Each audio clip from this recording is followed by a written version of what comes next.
Hello there, my Vampire Diaries travelers. Tonight, beneath the quiet dark of a Virginia sky, we wander into the world of Mystic Falls, a small town with old streets and older secrets,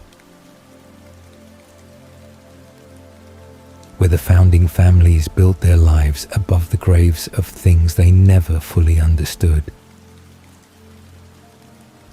A family older than memory itself, carrying 1,000 years of beautiful devastation. A king, a sister, and a father, whose shadow stretches across a millennium, while a brother drowns in the worst of himself one night at a time. And caught between all of it, a girl from a small Virginia town who refuses to stop calling the name of the boy she loves. So, close your eyes, breathe slowly, and let the story carry you somewhere deep and still. The monsters here are beautiful, and the darkness has its own kind of grace.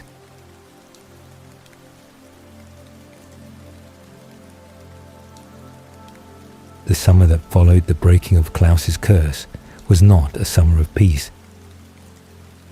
It was a summer of absence, of searching, of phone calls that rang out into silence, across state lines and time zones, while Elena Gilbert stood in her kitchen in Mystic Falls and refused to stop trying.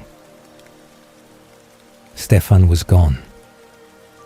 Not dead, not daggered, not taken against his will in any way that a rescue could simply address. He had left willingly, or something close to willingly.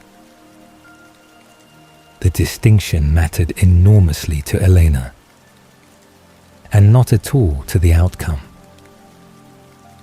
Klaus Mikkelsen had called in the debt Stefan owed him for saving Damon's life. And Stefan had answered that call by disappearing into the American South with the most powerful creature in existence, leaving behind a bedroom that still smelled like him, and a girlfriend who called his phone every single day without exception, even when she had nothing left to say. Klaus had a mission.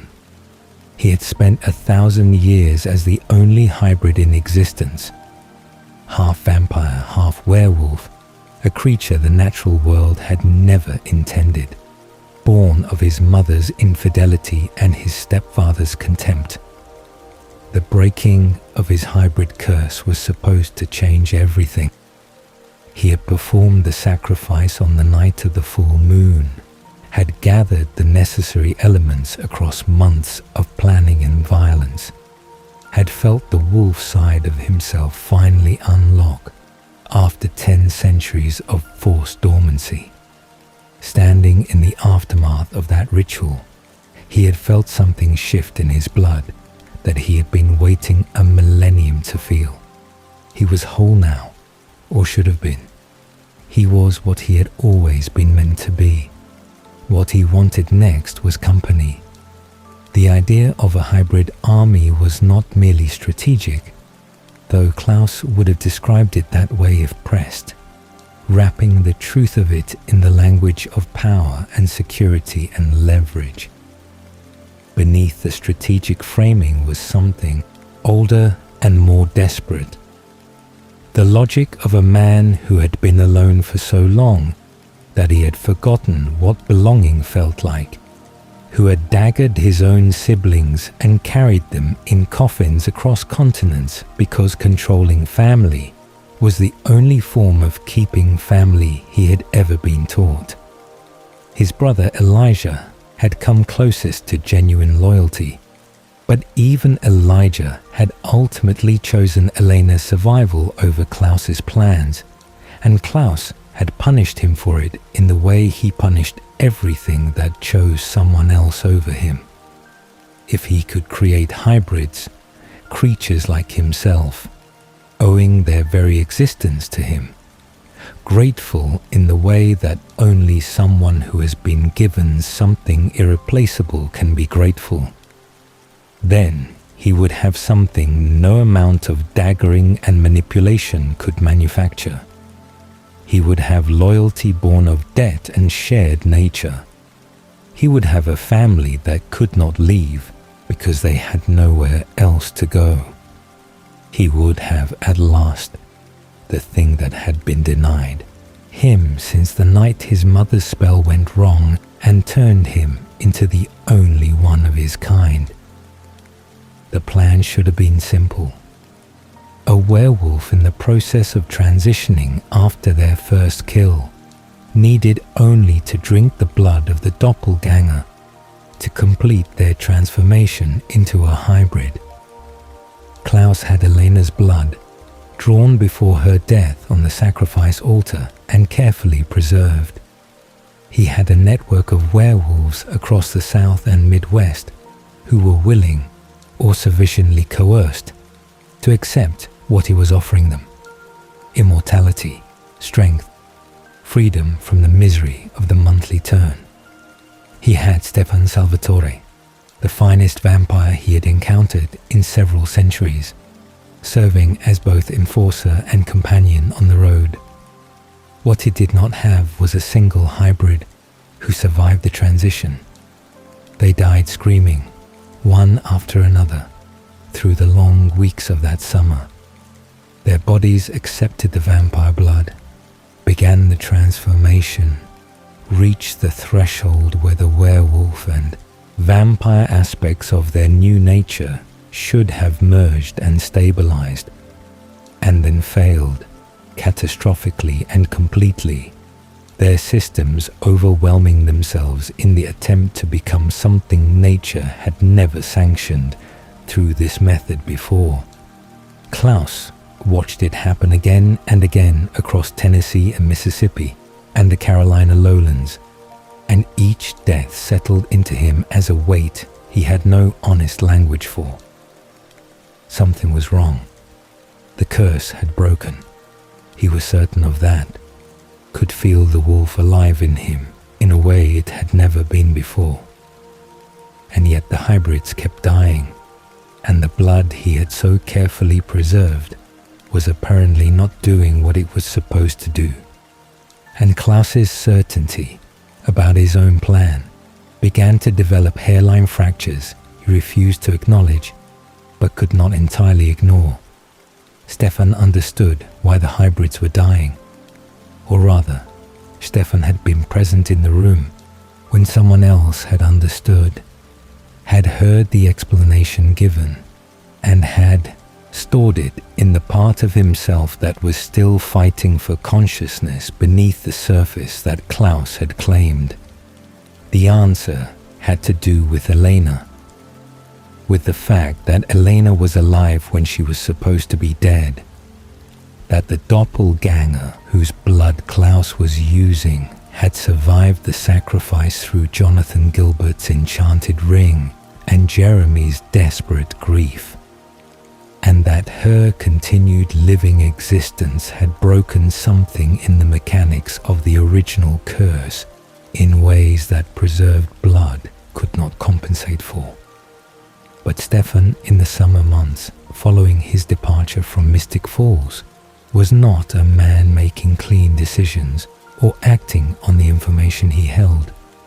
He was a man navigating a very particular form of captivity, not chains and cells, but the slower, more thorough prison of having his own worst self handed back to him as freedom. The Ripper was a designation Stefan had earned long before Klaus entered his life.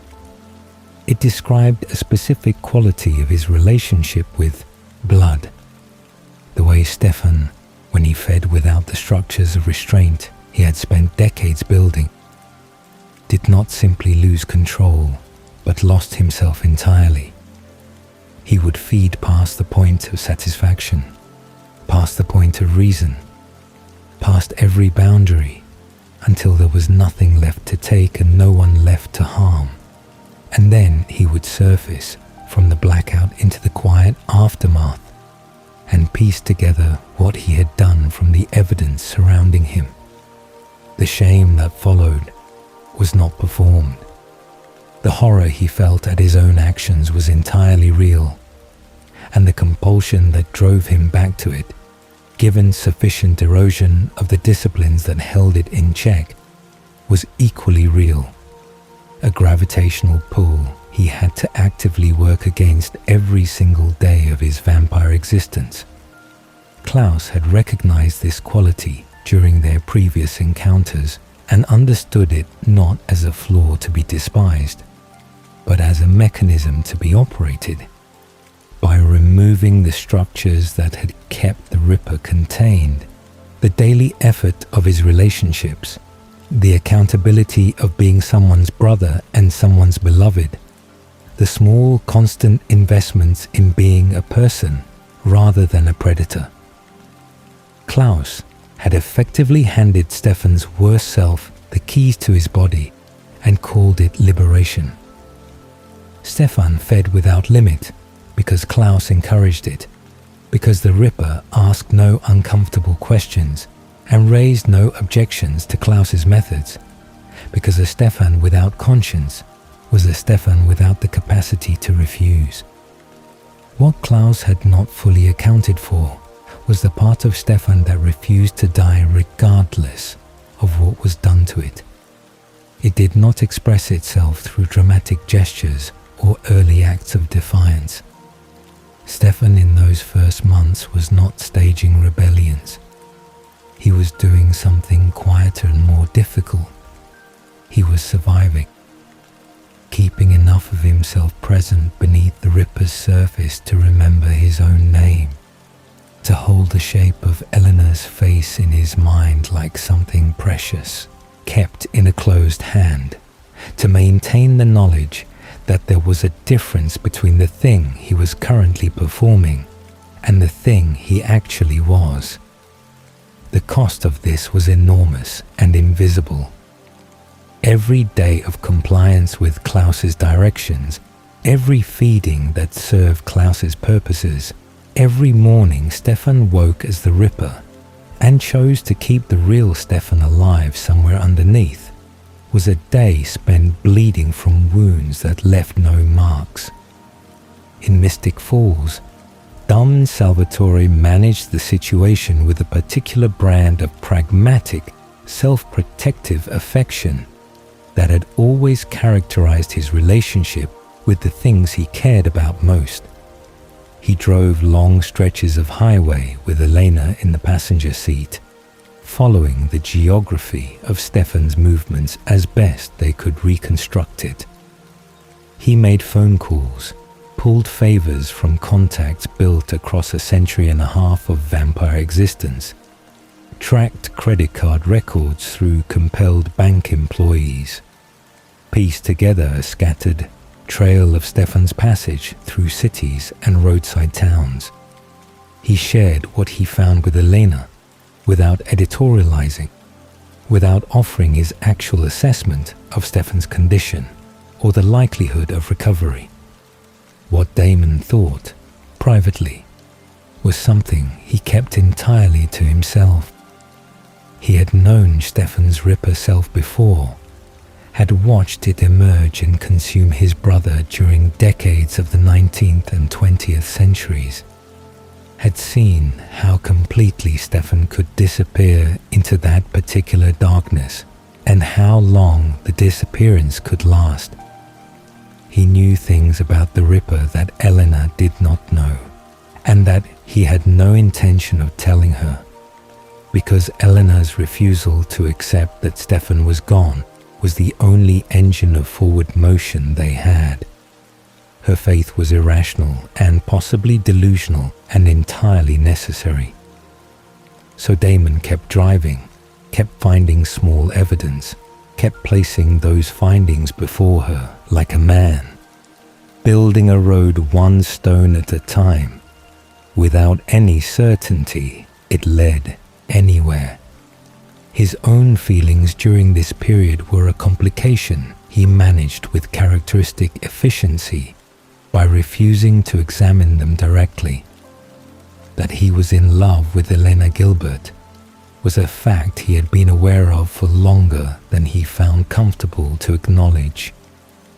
That Stefan's absence created a particular kind of opportunity was a thought he entertained briefly and then put down with genuine distaste. Because whatever Damon was, he was not willing to be the person who took what his brother had simply because his brother wasn't present to hold it. He deflected with dark humor and deliberate abrasiveness and a performance of not caring that he had spent 150 years perfecting. It worked well enough. It would have to. Mystic Falls continued its careful, exhausted attempt at ordinary life around the absence at its center. Caroline Forbes approached her senior year with the focused determination she brought to every challenge, transforming anxiety into productivity with the efficiency of someone who had learned that forward motion was the only reliable defense against falling apart. Tyler Lockwood had left town after the events of the previous spring, withdrawing to deal privately with the reality of his triggered werewolf curse and what it meant for his future, and his absence created a quiet ache in Caroline's days that she addressed by filling every available hour with purpose. Bonnie Bennett carried the weight she always carried. The constant low-level awareness of every supernatural disturbance moving through Mystic Falls, the readiness to spend herself in response to threats that other people brought to her door, the particular loneliness of being the person everyone needed, and the difficulty of admitting she needed anything in return. Alaric Saltzman settled into the unlikely role of functioning adult in Elena and Jeremy's lives, filling the space left by parents who were gone in various permanent and impermanent ways, doing so with a wry lack of sentimentality that suited everyone involved. Jeremy Gilbert was keeping a secret. Since his resurrection, since Elena had asked Bonnie to use magic that was never designed for the purpose it was being asked to serve, and Bonnie had agreed because Bonnie always agreed when Elena needed something, and Jeremy had come back. Something had changed in the quality of his perception. He was seeing things at the edges of his vision. Figures in doorways, reflections that didn't belong, presences that gathered at the boundary between sleep and waking. He had been seeing Anna. He had been seeing Vicky. The dead were finding him, and he had not yet told anyone, because he did not yet have language for what was happening that didn't sound like grief inventing what it wanted to see. And somewhere on a back road in Tennessee, in a town whose name would not survive the summer, Klaus watched another hybrid seize and collapse and die mid-transition, and felt the mystery of it solidify from frustration into genuine alarm. He turned to Stefan, who stood at the edge of a room with the careful stillness he had developed, and said they needed to understand what was preventing the transitions from completing. Stefan agreed, as Stefan agreed to everything now. But beneath the agreement, in the part of him that was still his own, he registered what Klaus had said and understood that the answer existed back in Mystic Falls. Elena Elena's phone rang out to Stefan's voicemail one more time as the summer reached its close. She held the phone for a moment after the tone, the way she always did, deciding whether to speak. She had stopped leaving messages weeks ago, understanding that he was not checking them. Possibly that checking them was not something he was permitted to do. But she called. Every day, without fail, she called. Because the alternative was a kind of acceptance she was not ready for. A door she refused to open. A silence she refused to let herself hear as an answer. The summer was ending. Somewhere to the south, Klaus was turning his attention back toward Virginia, toward the living doppelganger whose existence explained everything he didn't yet understand. The story that had begun 1,000 years ago, in a family that turned its children into monsters to protect them and succeeded only in making them dangerous, was preparing to return to the town where so much of it had already played out. Mystic Falls waited, as it always waited, patient, dark, full of things buried just below the surface of ordinary life. And Eleanor Gilbert called Stefan's phone one more time and listened to his voice on the outgoing message and did not hang up until she had heard every word of it. Klaus and Rebecca returned to Mystic Falls in the early weeks of autumn, arriving the way powerful things often arrive, without announcement, without apology, as though the town had always been waiting for them and had simply not been informed of the appointment. They enrolled in Mystic Falls High School with the casual ease of people who had performed this particular ritual dozens of times across dozens of decades, sliding into the social architecture of a small American high school, the way water finds the shape of whatever contains it. It was, on the surface, absurd. Klaus Mikkelsen had lived for 1,000 years, had moved through the courts of medieval Europe and the drawing rooms of the 19th century and the underground networks of the 20th, had survived things that had unmade empires and erased bloodlines from history. And here he stood in a corridor that smelled of industrial cleaning fluid and adolescent anxiety, watching teenagers navigate the precise social hierarchies of American high school life with the detached curiosity of an anthropologist studying a particularly minor civilization. But Klaus had always understood that proximity was power. Being in Mystic Falls meant being close to Elena, which meant access to the blood that his hybrids needed.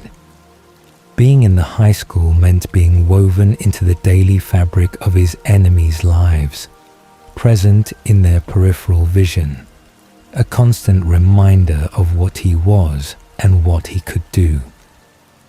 The enrollment was strategic the way all of Klaus's most personal decisions were strategic, wrapped around something that looked like calculation, but was, at its core, about control.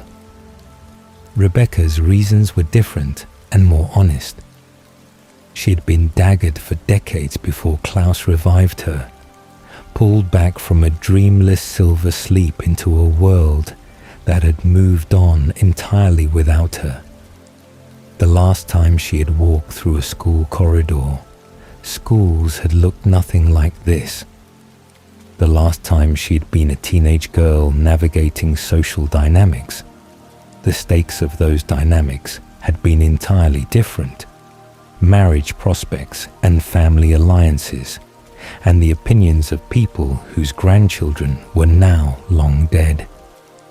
She stepped into Mystic Falls High School and felt something she would not have admitted to Klaus under any circumstances. She felt the pull of it, the ordinary, noisy, temporary drama of young human life, the desire to be part of it, even briefly, even artificially, Rebecca Michelson had never been allowed to want ordinary things without being punished for the wanting.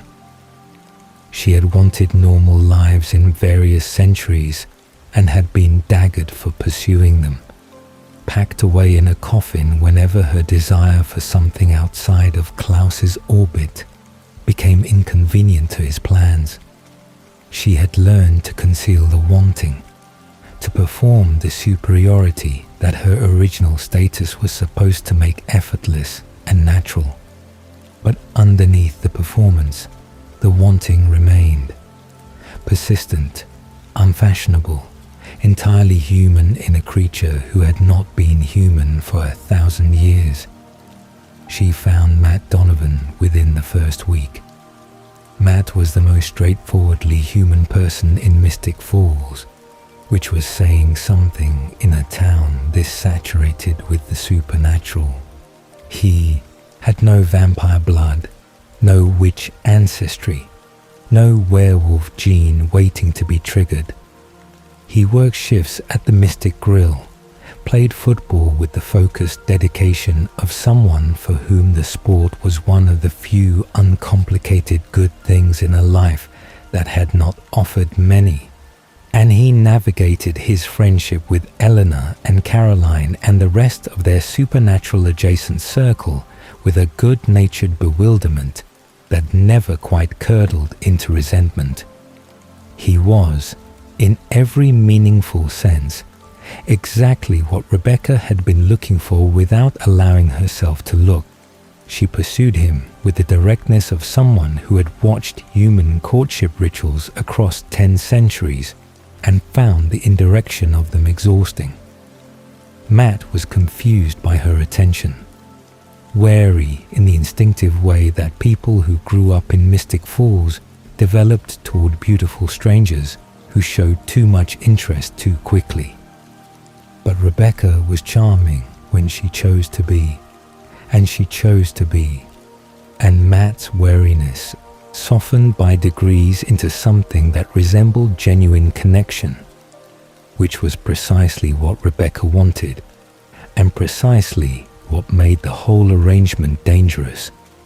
Klaus watched his sister's attachment to the human boy with the particular quality of attention he gave to things he intended to eventually use as leverage. He said nothing about it for now. Rebecca's happiness served his purposes in the short term, keeping her cooperative and present and invested in remaining in Mystic Falls. The time to address the attachment would come when it became inconvenient, and Klaus had always been patient about the timing of things. The more immediate problem was Elena. Elena Gilbert was not dead. This remained the central operational fact of Klaus's current difficulties, the thing that explained every failed hybrid transition and every wasted vial of preserved blood.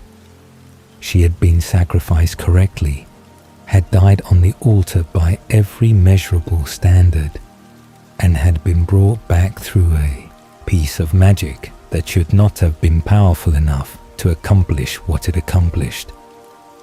The doppelganger line was supposed to end with her death. Her blood, freely given from a living body, was what the hybrid transition required, not preserved remnants from a girl who had technically died and been restored, but the living blood of a living doppelganger. Eleanor was alive, therefore Eleanor was necessary, and Eleanor, Klaus was rapidly discovering, was considerably more difficult to simply collect and use than his original plan had assumed. She was protected first of all by the Salvatore brothers in their different ways. Damon with aggressive, inventive, deeply personal opposition, and Stefan with the more complicated protection of someone who was simultaneously Klaus's instrument and his enemy. She was protected by Bonnie Bennett, whose connection to the witch ancestors gave her access to power that Klaus respected even when he found it inconvenient. She was protected by the town itself, by the web of relationships and alliances that made Mystic Falls a poor hunting ground for anything that wanted to move quickly and cleanly. And she was protected, in a way Klaus had not anticipated, by her own refusal to be afraid in any productive sense. Eleanor was afraid. She was not stupid, and stupid was the only kind of person who would not be afraid of Klaus Mikaelson. But her fear did not translate into compliance. It translated into resistance of a very specific kind, quiet, persistent, always working, never declaring itself loudly enough to invite direct confrontation. She compelled her way into rooms she should not have entered. She made alliances with people Klaus considered beneath his notice. She asked questions she had no obvious right to ask, and retained the answers with the focused patience of someone building something she had not yet revealed. Klaus found her interesting despite himself. He had encountered doppelgangers before. Katerina Petrova had been the previous one, and Katerina had run rather than fought, had chosen survival through flight and manipulation, rather than the kind of direct, relational courage Elena seemed to operate on. Elena stood her ground in ways that Katerina never had, and the difference was either a quality of character or a quality of the particular love she had for the people around her, and Klaus was not entirely certain the distinction mattered. Stefan's presence in Mystic Falls as Klaus's embedded operative was its own form of sustained cruelty, though Klaus would not have used that word. Stefan moved through the town he had called home for 2 years, sat in the same classrooms and walked the same streets and occupied the same spaces, and maintained at every moment the performance of someone who had left that life behind completely. He attended school because Klaus required a reason for their presence. He interacted with Elena when necessary, and with the flatness of affect designed to communicate that the connection between them was over, archived, no longer relevant to who he currently was. Elena did not believe the performance. She watched Stefan with the attention of someone reading a text in a language they are still learning. Catching enough to know the meaning was not what the words on the surface suggested. She saw the moments when the flatness slipped. Small, barely perceptible fractures in the Ripper's carefully maintained surface. Instants when something older and truer moved behind Stefan's eyes before being suppressed again. She collected these moments the way she had once collected his phone calls, as evidence against the conclusion she refused to reach. Damon saw them too, and interpreted them differently. The fractures Stefan allowed Elena to see were, in Damon's reading, a form of hope management, Stefan keeping Elena attached enough to remain motivated, giving her just sufficient signal to prevent her from fully letting go. Whether this was deliberate manipulation on Stefan's part, or genuine leakage from a self that had not been fully extinguished, was a question Damon could not answer with certainty. He was not sure Stefan could answer it either. The question of what Klaus actually wanted, beyond the hybrids, beyond the blood, beyond the immediate tactical objectives, began to surface in these weeks as something worth examining seriously. He was building an army, yes, but armies required enemies, required purposes beyond their own existence, required wars to justify their creation. Klaus had no obvious war to fight. The Volturi equivalent of the vampire world, the originals who predated him and his siblings, was him. He was himself the oldest and most powerful, the apex of a hierarchy with no natural challenger, unless there was something he was afraid of, unless the army was not for a war he intended to start, but for a war he expected someone else to bring to him. The name Mikkel had not yet been spoken aloud in Mystic Falls, but it existed in Klaus's behavior the way a wound exists in the way someone moves around it.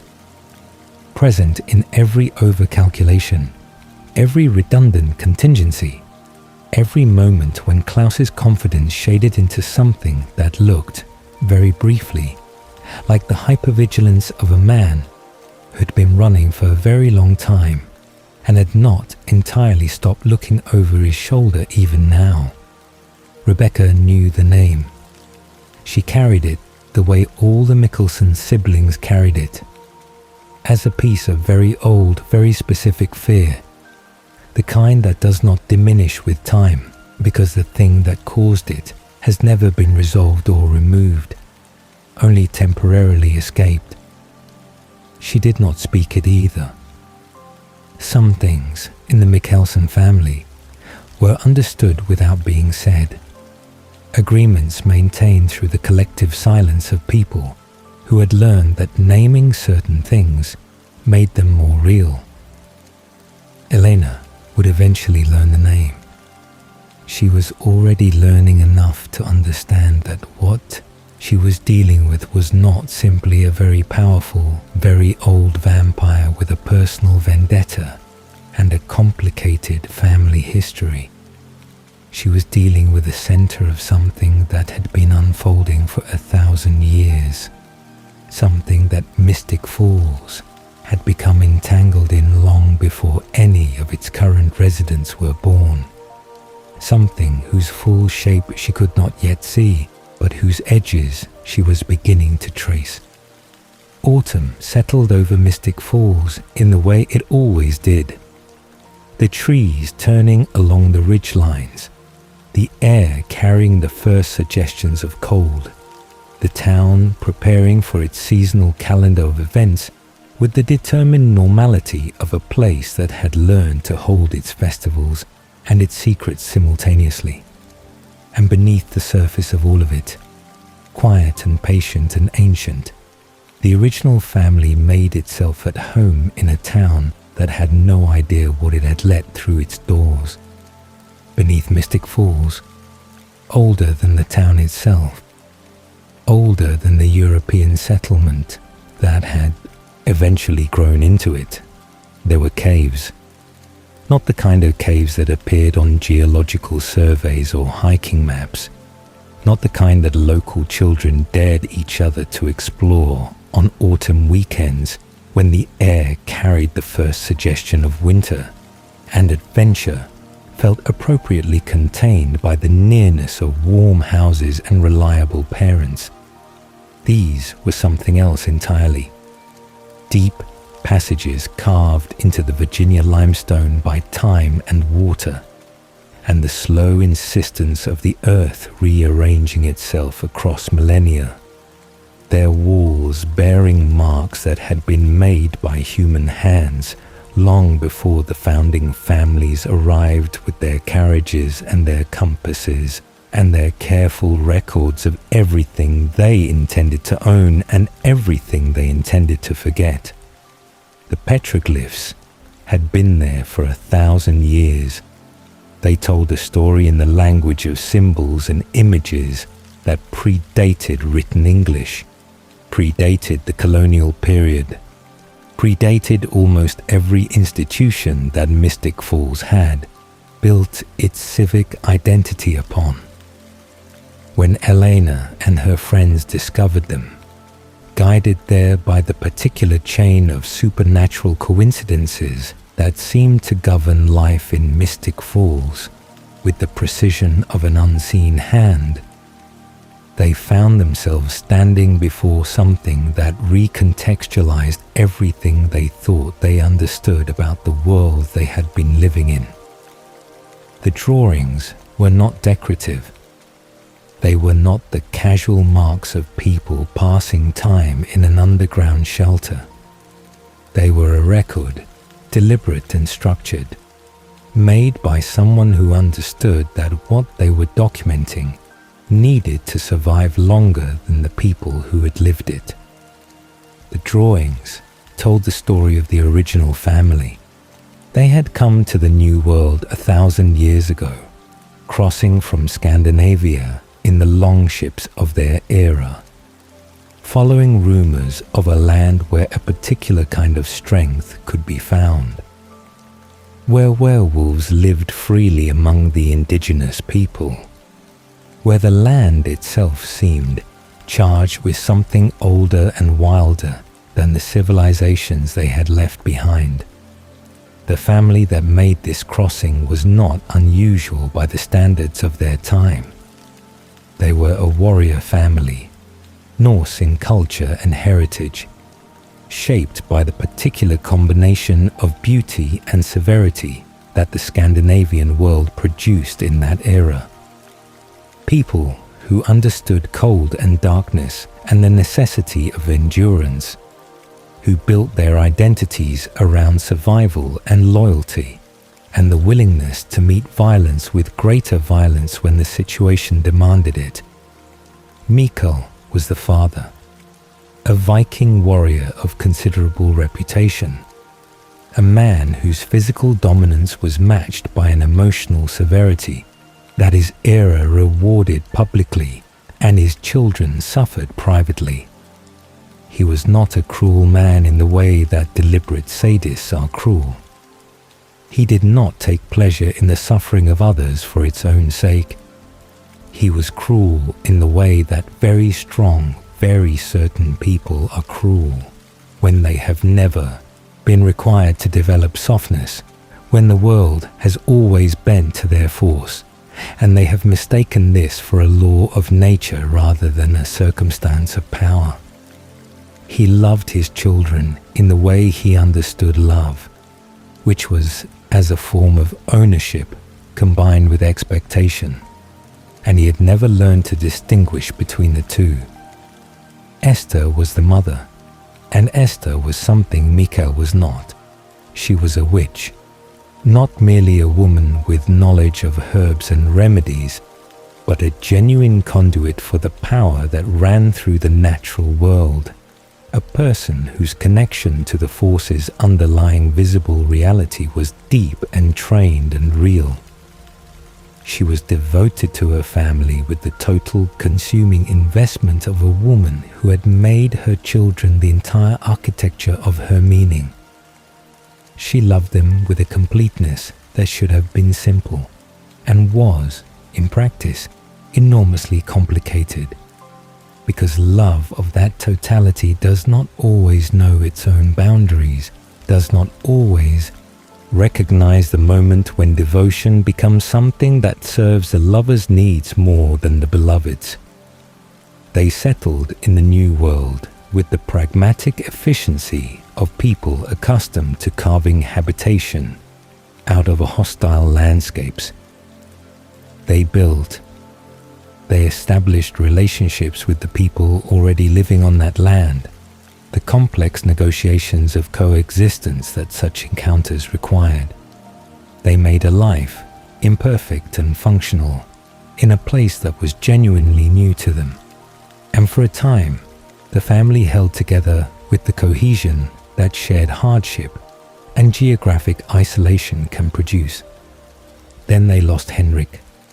Henrik was the youngest, the child who had arrived into the family late enough to be spared some of the worst of what the older children had absorbed, young enough still to carry the fearlessness that had not yet been educated into caution.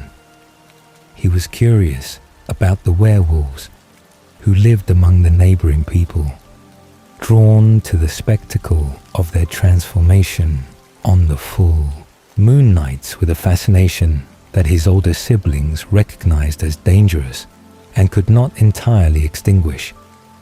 He had asked to watch them turn, had been refused, had asked again, and had eventually stopped asking and simply gone. He slipped away in the darkness while his family slept, small and quiet and entirely certain that the risk was worth the wonder of what he would see.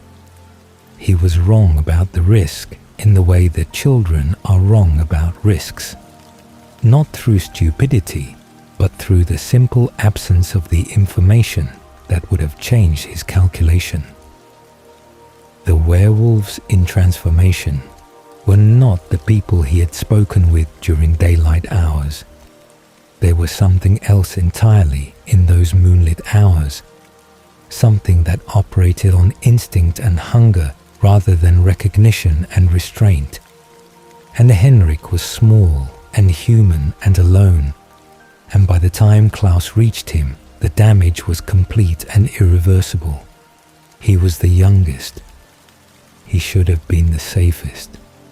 He was buried in the New World Earth 1,000 years ago, and the family that buried him was never the same afterward. The grief that followed Henrik's death was the kind that does not resolve cleanly into acceptance, regardless of how much time is given to it. Mikael's grief expressed itself as rage, at the werewolves, at the land, at the monstrous unfairness of a world that could extinguish a child in a single careless night.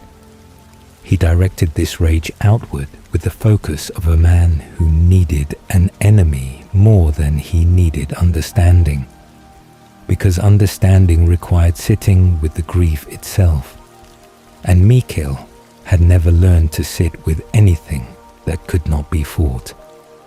Esther's grief expressed itself differently, as it had always expressed itself, inward first, then transformed into action, the witch's instinct to address suffering by reaching for the tools available. She was a witch, and witches understood that nature maintained balances, that every vulnerability had a potential counter, that the fragility of human life was not an immutable condition, but a variable that could, under the right circumstances and with sufficient knowledge and cost, be altered. She had the knowledge. She was willing to pay the cost, or believe she was, which is not always the same thing. She made a bargain with the universe in the way that only someone who genuinely understood the universe's mechanics could make such a bargain. Not naively, not without comprehension of what she was doing, but with the particular blindness of someone whose grief has narrowed their vision to the immediate problem and its immediate solution. She called upon the sun for life, the element that sustained all living things, and she called upon the earth for strength, the element that endured across all time. She prepared wine laced with the blood of the most powerful creature she knew, a being whose strength she sought to transfer into her children through the medium of consumption, and she had Mikael do what Mikael had always been able to do without hesitation. She had him drive his sword through each of his children in turn, killing them so that they could be reborn as something the world could not so easily take. What rose from those deaths was the first vampires. The transformation was immediate and comprehensive, rewriting each of Esther's children's relationship to the physical world with a thoroughness that left nothing unchanged.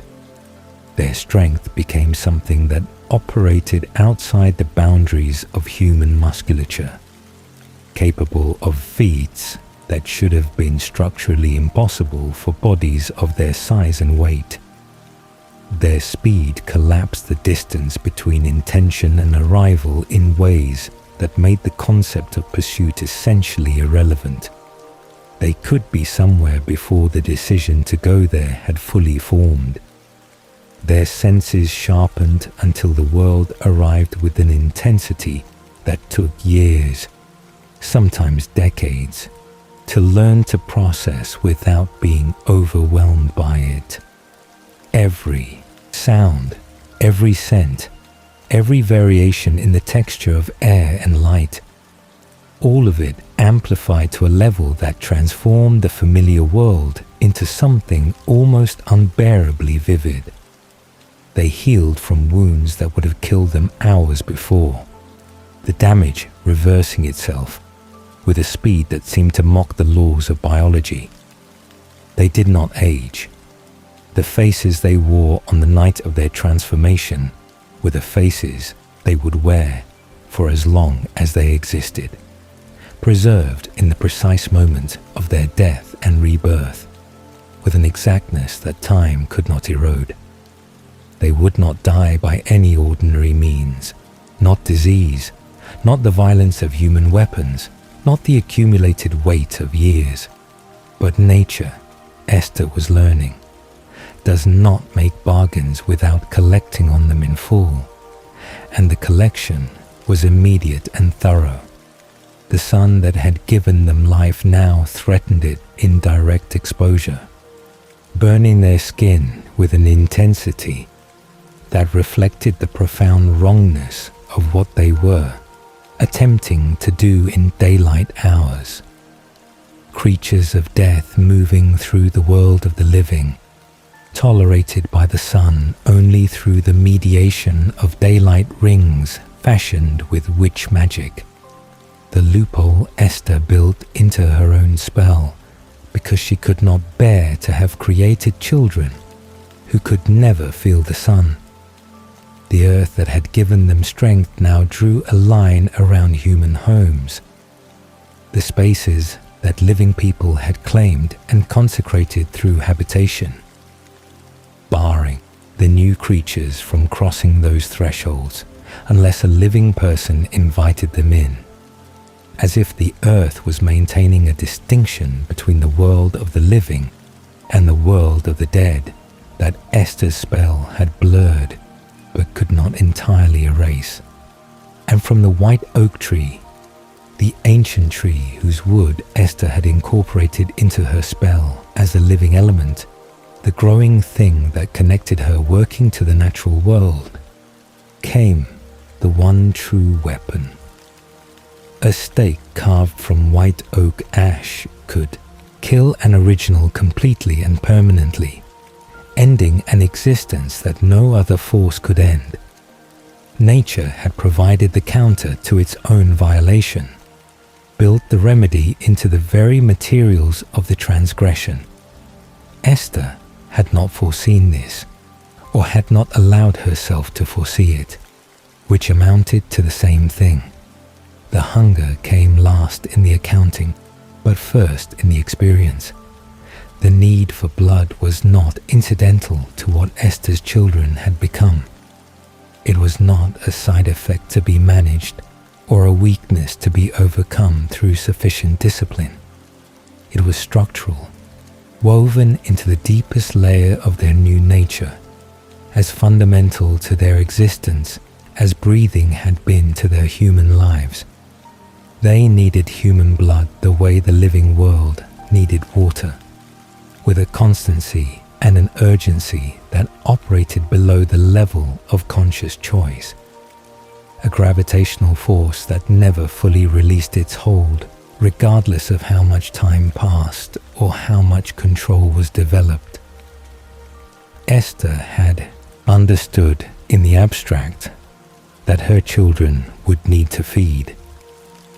She had not understood, could not have understood, because no one had done this before, what it would mean for the people she had known as her children to spend eternity as predators among the creatures they had once been, what it would do to them over decades and centuries to be both of the human world and permanently, irrevocably apart from it. Klaus's situation was distinct from his siblings from the very beginning, and the reason was one of the family's oldest and most carefully maintained silences. Mikhail was not Klaus's father. Esther had loved someone else. one of the werewolves of the New World, a transgression she had buried under layers of careful behavior and deliberate concealment for years. But nature conceals nothing indefinitely, and when the transformation came and Klaus's werewolf heritage surfaced in his new vampire nature, the secret surfaced with it, written into his biology in terms that Mikkel could read without assistance. The rejection that followed was total. Mikkel turned on Klaus with the specific devastating cruelty of a man who has discovered that his grief and his love have been, in some essential way, misdirected, who has been made a fool of by the person he trusted most completely. He did not distinguish between Esther's transgression and Klaus's existence, which was not Klaus's fault, and which Klaus had not chosen. The child was the visible evidence of the wound, and Mikkel treated him accordingly, with a contempt so consistent and so absolute that it became the atmosphere Klaus grew up in, the weather of his interior world, the baseline condition against which everything else was measured. Esther bound Klaus's werewolf side with a spell that suppressed it completely, locking away half of his nature behind layers of magic that prevented it from expressing itself in any form. She framed this as protection, and perhaps she believed that framing, and perhaps the belief was genuine enough to constitute a form of love. But what the spell functioned as in practice was erasure. Klaus would spend 1,000 years as a vampire with a dormant wolf side, neither fully one thing nor the other, the original hybrid in a state of permanent incompletion, his most essential self declared unacceptable by the two people whose acceptance he had been born needing. The caves held all of this in ochre and silence, waiting for someone to come and read it. Eleanor stood before those ancient drawings in the flickering light and understood, at a depth that intellectual knowledge alone could not have produced, what she was truly dealing with.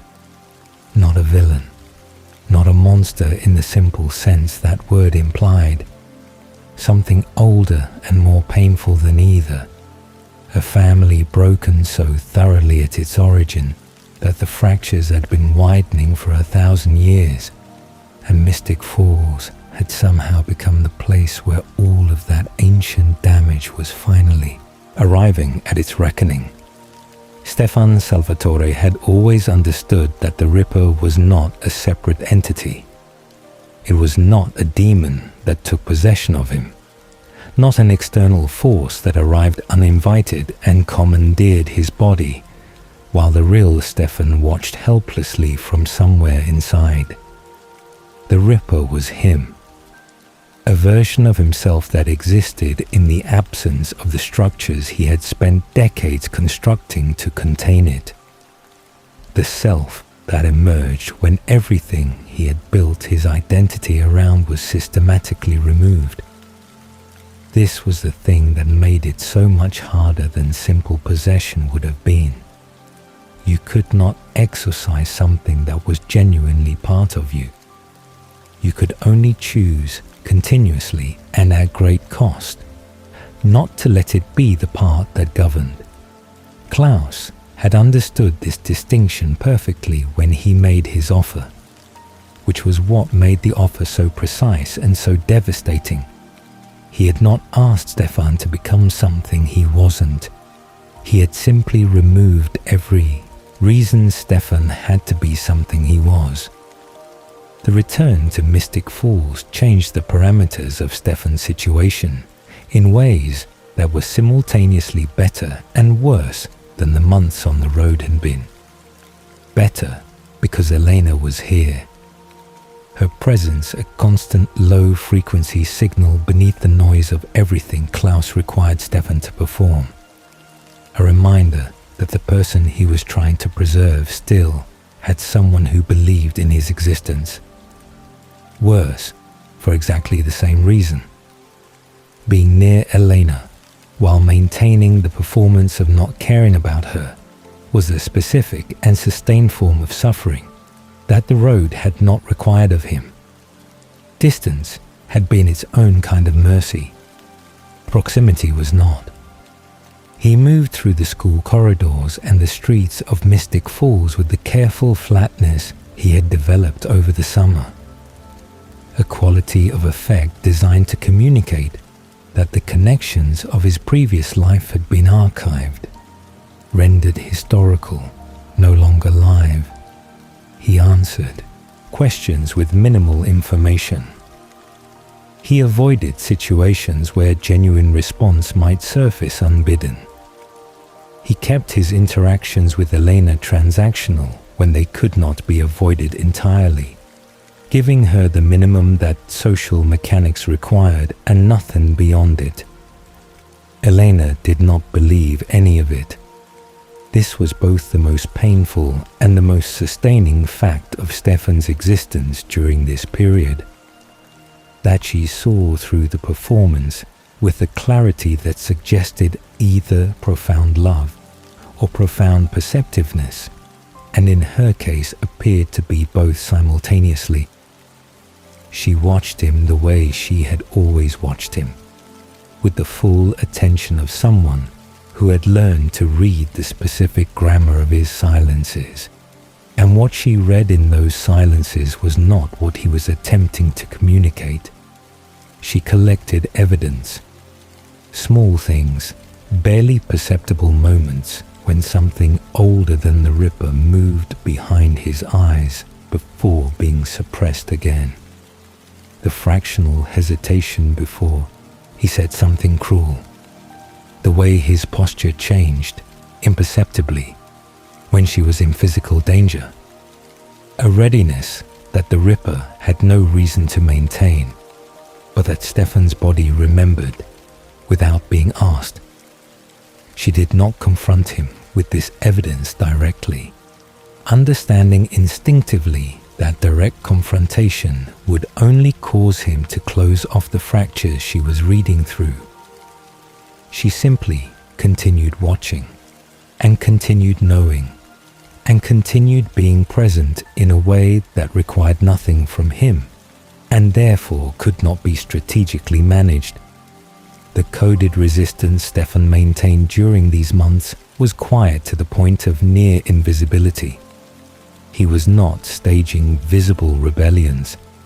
He was not sending obvious messages. He was doing something smaller and more essential.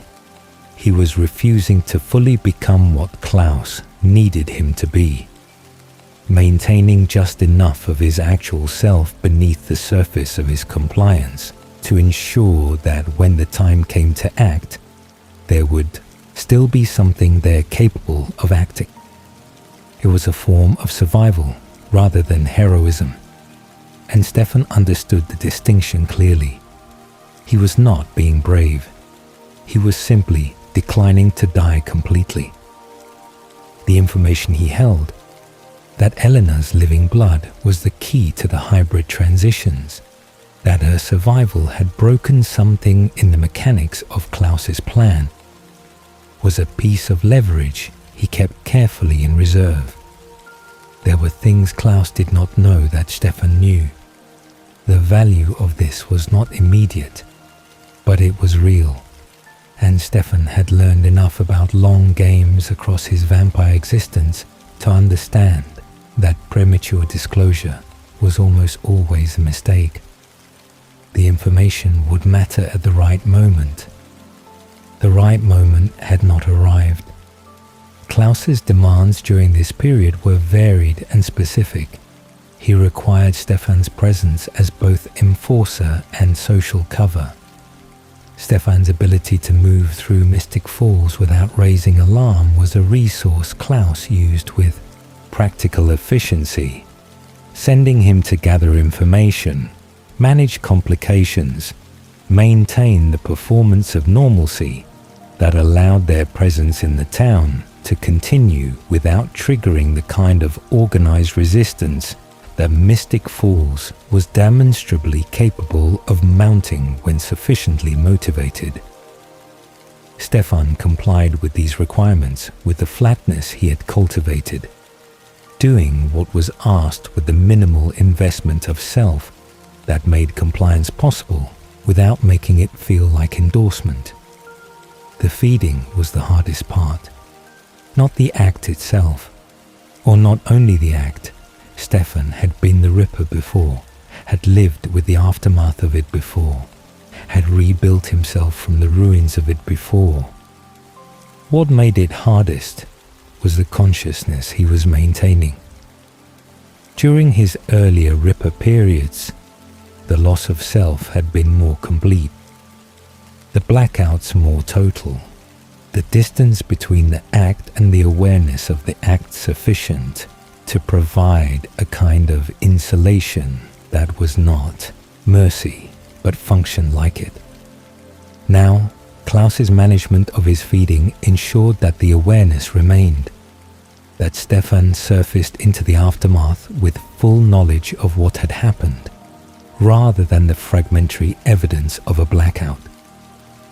This was deliberate. Klaus wanted Stefan present for what he was doing.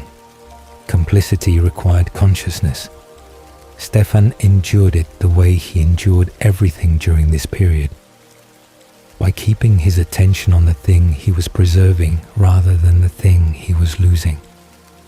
Elena's face, Damon's voice in his memory, the specific quality of light on the Salvatore boarding house in the late afternoon, the way it came through the library windows and fell across the floor in long rectangles that moved as the sun moved. These were the things he returned to in the moments between what Klaus required of him and what he required of himself. Small, ordinary, irreplaceable things that had the quality of proof that the life he was fighting to return to was real, was specific, was worth the cost of the fighting. Damon was working from the outside with the systematic efficiency that had always been his particular competence when he chose to apply it. He tracked Stefan's movements through Mystic Falls, pieced together the pattern of Klaus's operational requirements from the evidence Stefan left in his wake, and built a picture of the situation that was detailed enough to work with even without direct communication. The brothers had not spoken honestly since Stefan's departure.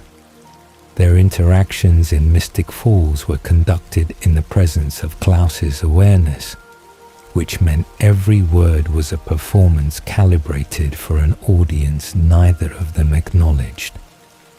But Damon understood Stefan's silences with the fluency of a century and a half of shared existence, and Stefan understood that Damon was reading them, and this mutual understanding constituted a form of communication that Klaus could not intercept because it did not pass through any channel he could monitor. Damon's feelings about Stefan's condition during this period occupied a complex interior space that he managed by not examining it directly. He had grieved earlier versions of Stefan's Ripper self across the decades of their shared existence, had watched his brother disappear into the darkness, and had waited, sometimes for years, for the return that was never guaranteed, but had always eventually come. He knew the pattern. He knew the cost of the return, the long work of rebuilding that followed each episode, the particular quality of Stefan's self-recrimination in the aftermath of having been the Ripper. None of this knowledge made the current situation easier to witness. If anything, it made it harder. The familiarity of the pattern made the suffering of it more precise, not less. Lena asked Damon questions he could not always answer honestly without causing harm. She wanted assessments, probabilities, his genuine reading of Stefan's condition and his genuine belief about whether the man she loved was still in there fighting. Damon gave her what was useful rather than what was true, understanding that in this particular situation the distinction mattered. What was true was that Stefan's Ripper periods had lasted years before, that the return was never certain, that the structures Klaus had dismantled would need to be rebuilt from the foundation when this was over. What was useful was that Stefan was clearly maintaining something beneath the surface, that his behavior showed evidence of deliberate restraint in specific moments, that the fractures Elena had noticed were real and worth continuing to believe in. He told her the useful things. He kept the true things in a room inside himself that he visited rarely and quickly. Alaric Saltzman occupied the living spaces of Elena and Jeremy's daily life with the low-key competence of a man who had arrived at parenthood sideways and was doing his best with the angle. He drove them to school and cooked dinner with moderate success and sat with Elena when the weight of the situation made sitting alone feel untenable. He did not have solutions. He had presence, which was not the same thing but was what was available. And Elena had learned enough by now to understand the difference between what she needed and what she could reasonably expect the world to provide. Jeremy's ghost communications had not stopped. Anna appeared to him in the margins of his days, not dramatically, not with the quality of a horror that ghost stories usually assign to such visitations, but quietly, in the way that someone you loved appears in your peripheral vision in a crowd and makes your heart perform a specific involuntary action before your brain catches up with reality. He was keeping this from Elena, from everyone, because he did not yet have language for it that didn't sound like a grief symptom, rather than a supernatural phenomenon. And he was not entirely certain it wasn't both simultaneously. The autumn deepened around all of them, the season moving through its paces with the indifference that seasons maintain toward the particular dramas occurring beneath them. Mystic Falls held its events and its rhythms, the town's surface life continuing with the practiced normalcy that long exposure to supernatural disruption eventually produces in a community. A collective agreement to maintain the forms of ordinary existence, even when ordinary existence was not quite what was actually happening. Stefan endured. He kept the real version of himself alive in the only way available to him, by returning to it in the small interior moments between what Klaus required, again and again and again, not dramatically, not heroically, just persistently, with a stubborn refusal to disappear completely that had always, in the end, been his most essential quality. The war he was fighting was invisible to everyone except the people who loved him enough to look for it. And Elena looked every single day. There was a name that Klaus did not speak. This was notable because Klaus spoke most things. His opinions, his intentions, his contempt, his demands, with the easy confidence of someone who had never been required to moderate himself for an audience. He said what he thought with the directness of a man who had not needed to fear consequences for several centuries, whose power made diplomatic concealment largely optional. The things he chose not to say were therefore significant in a way that the things he said freely were not. Silence, in Klaus Mikkelsen, was a map of his vulnerabilities. The name was Mikkel, and the silence around it was not the silence of someone who had moved past an old wound. It was the silence of someone who checked over their shoulder in the dark. The vampires who knew the name understood its weight immediately and without explanation. It moved through the supernatural world, the way certain kinds of weather move, through a landscape, not loudly, but with a quality of atmospheric change that everything in the environment registers before it fully arrives. Vampires who had lived long enough to have encountered Mikael, or encountered someone who had encountered Mikael, developed a specific physical response to hearing his name spoken, a stillness that preceded the decision to be still, the body's knowledge arriving before the mind had finished processing. He was the thing that things like Klaus were afraid of, the apex predator of a world that was already populated with apex predators. He was, specifically, a vampire who fed on vampires. This was not merely a dietary distinction. It was a statement about what Mikael was at the most fundamental level.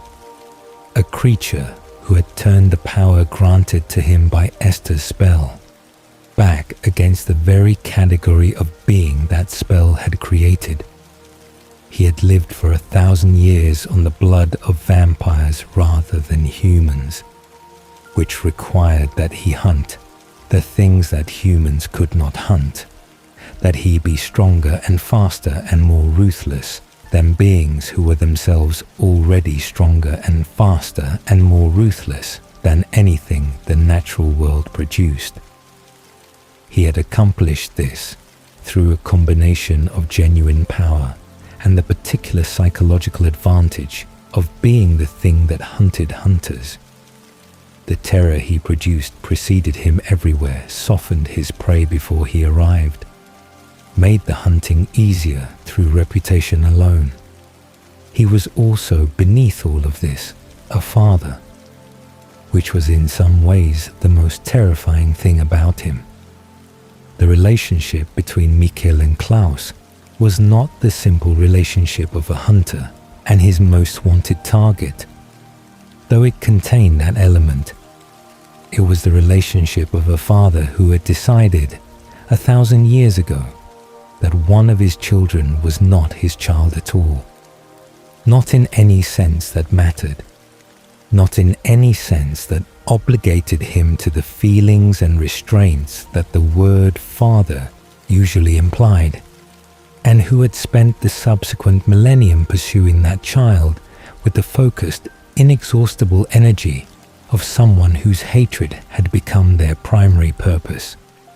Mikael had lost Henrik. He had lost Esther in a different way to her betrayal.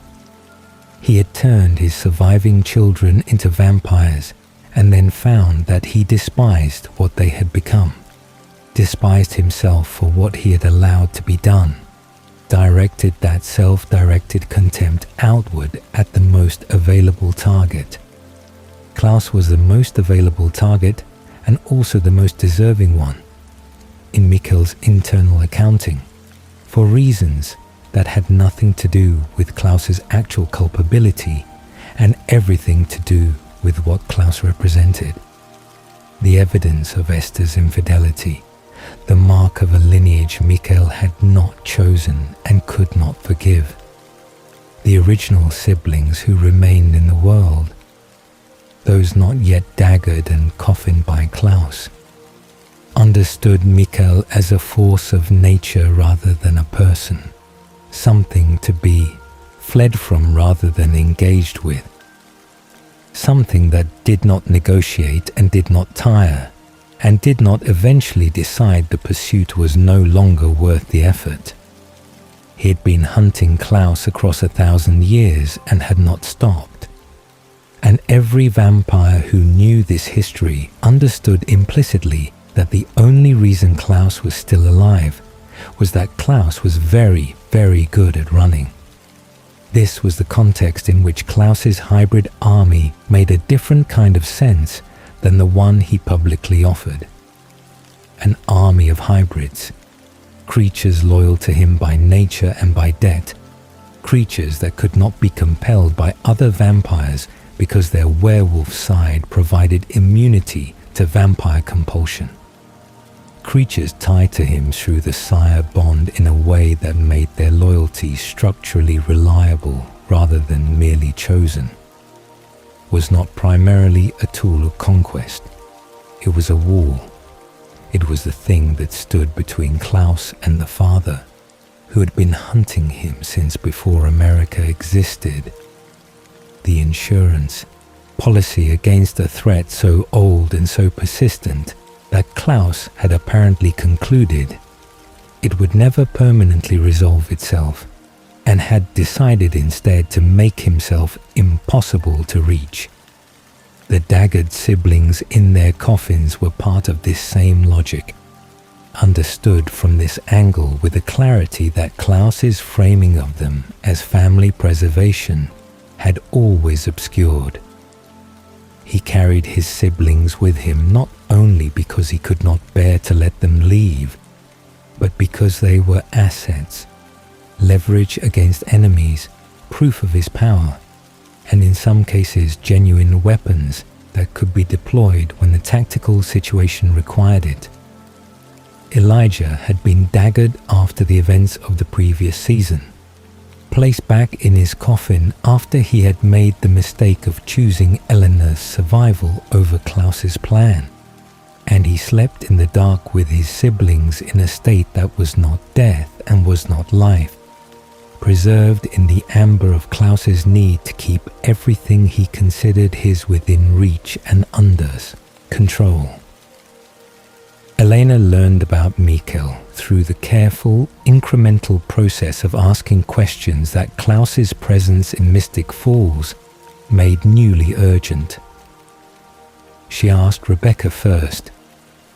Understanding that Rebecca's complicated relationship with her brother created fissures in the family's unified silence that a direct approach might widen. Rebecca was not forthcoming. The fear of Mikkel was too deeply embedded, the family's collective silence around his name too thoroughly conditioned. But her reaction to the name itself was informative in the way that involuntary responses always are. The slight contraction around her eyes, the quality of stillness that preceded her denial that she knew anything useful, the speed with which she changed the subject. Rebecca's situation during these weeks was its own form of sustained difficulty. Her attachment to Matt Donovan had deepened past the point that Klaus could comfortably ignore it, and she could feel his attention on it in the way that all the Mikkelsen siblings had learned to feel Klaus's attention on anything they valued, as a low-level threat present in every interaction.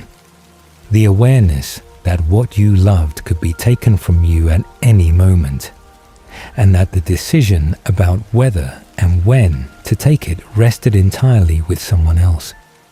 She had been here before, in previous centuries, with previous people she had allowed herself to care about. She knew how it ended. The knowing did not make the caring stop. Matt occupied his place in this dynamic with the good-natured bewilderment that was his characteristic response to the supernatural world he had never asked to be adjacent to.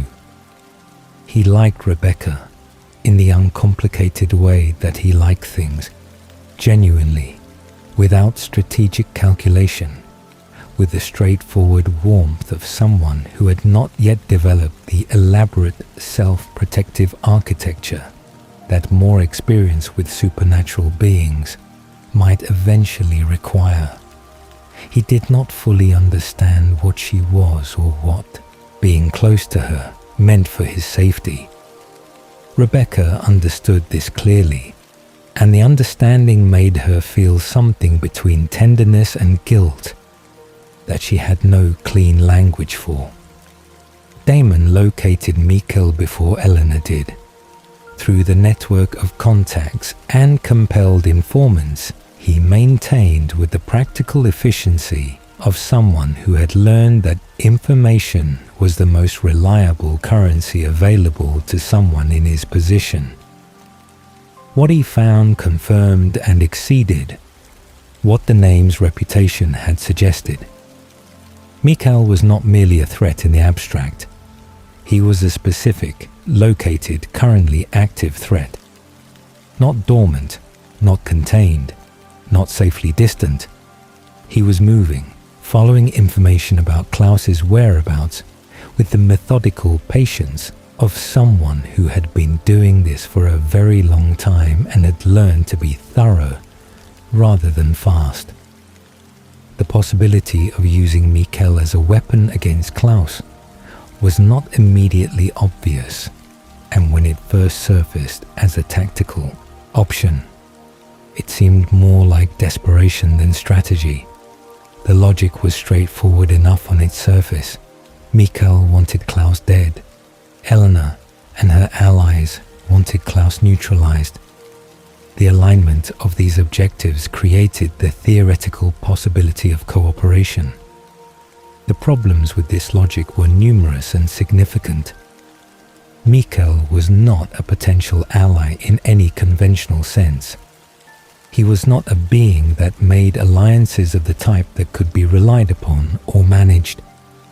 He hunted vampires, which meant that Damon, Stefan, and every other vampire in Elena's circle was as much his prey as Klaus was. Inviting him to Mystic Falls was less like recruiting a weapon and more like opening a door to a different kind of catastrophe and hoping it aimed itself correctly. Elena pursued the option anyway, because the alternatives were worse. She had developed a pragmatism during these months that was not entirely comfortable to observe in someone her age. The willingness to engage with dangerous options because the safe options had been exhausted. The ability to hold the awareness of risk without allowing it to prevent necessary action. She was becoming something different from the girl who had stood on the sacrifice altar in the previous spring. Not harder exactly, but more complete. The softness still present, but no longer the whole of what she was. The coffins remained in Klaus's possession throughout this period. The daggered siblings transported and stored with the careful attention he gave to all his most valuable possessions. The existence of a fourth coffin, sealed by a means that no one had yet identified, had begun to register as something beyond ordinary curiosity. Klaus's reaction to questions about it, the specific quality of his deflection, the way his attention sharpened when it was mentioned and then deliberately relaxed, suggested that whatever the fourth coffin contained mattered to him in a way that the others did not, or mattered differently, or frightened him in a register that the other siblings, for all their complicated history, did not. What was sealed in that fourth coffin was a question that did not yet have an answer. But it existed in the atmosphere of Mystic Falls that autumn like a pressure system building at the edge of the horizon, present in every conversation, implied in every silence, waiting with the patient certainty of something that understood it would eventually be opened. Mystic Falls held its breath around all of these converging forces, the way small places hold their breath when large things move through them. The founding families went about their lives. The high school maintained its calendar. The grill served its food to its regular customers. And beneath all of it, the old darkness that had always lived under the surface of this particular town stirred with the recognition of something it understood. The approach of a reckoning that had been 1,000 years in the making, arriving now with the unhurried certainty of something that had never been in a rush, because it had never doubted it would eventually arrive. Jeremy Gilbert had always been the one in the group who was allowed to be fragile, not through any deliberate assignment of roles, not through a conscious decision made by anyone involved, but through the accumulated logic of circumstances. He had lost more than the others, had lost it earlier, had been the youngest person in the room during most of the crises that had shaped their lives over the past 2 years. Elena protected him. Alaric watched over him. Bonnie loved him with the particular intensity of someone who had brought him back from death and felt the weight of that act as an ongoing responsibility. He had been allowed to grieve, to struggle, to need things that the others managed without asking for. What he had not been allowed to do, because he had not told anyone it was happening, was this. Anna appeared to him first in the space between sleeping and waking, which was easy enough to dismiss as dreaming. The mind's insistence on returning to what it had loved and lost. The grief that does not observe the boundary between consciousness and sleep. She appeared at the edge of his vision in the early days, a presence rather than a form, the suggestion of someone standing just outside the range of clear sight. Then she appeared more fully, more solidly, her face carrying the expression he remembered from when she had been alive. The careful, watching quality of someone who had learned early that the world required close attention if you were going to survive it. She was not frightening. This was the first thing Jeremy registered, and it continued to be true across every subsequent appearance.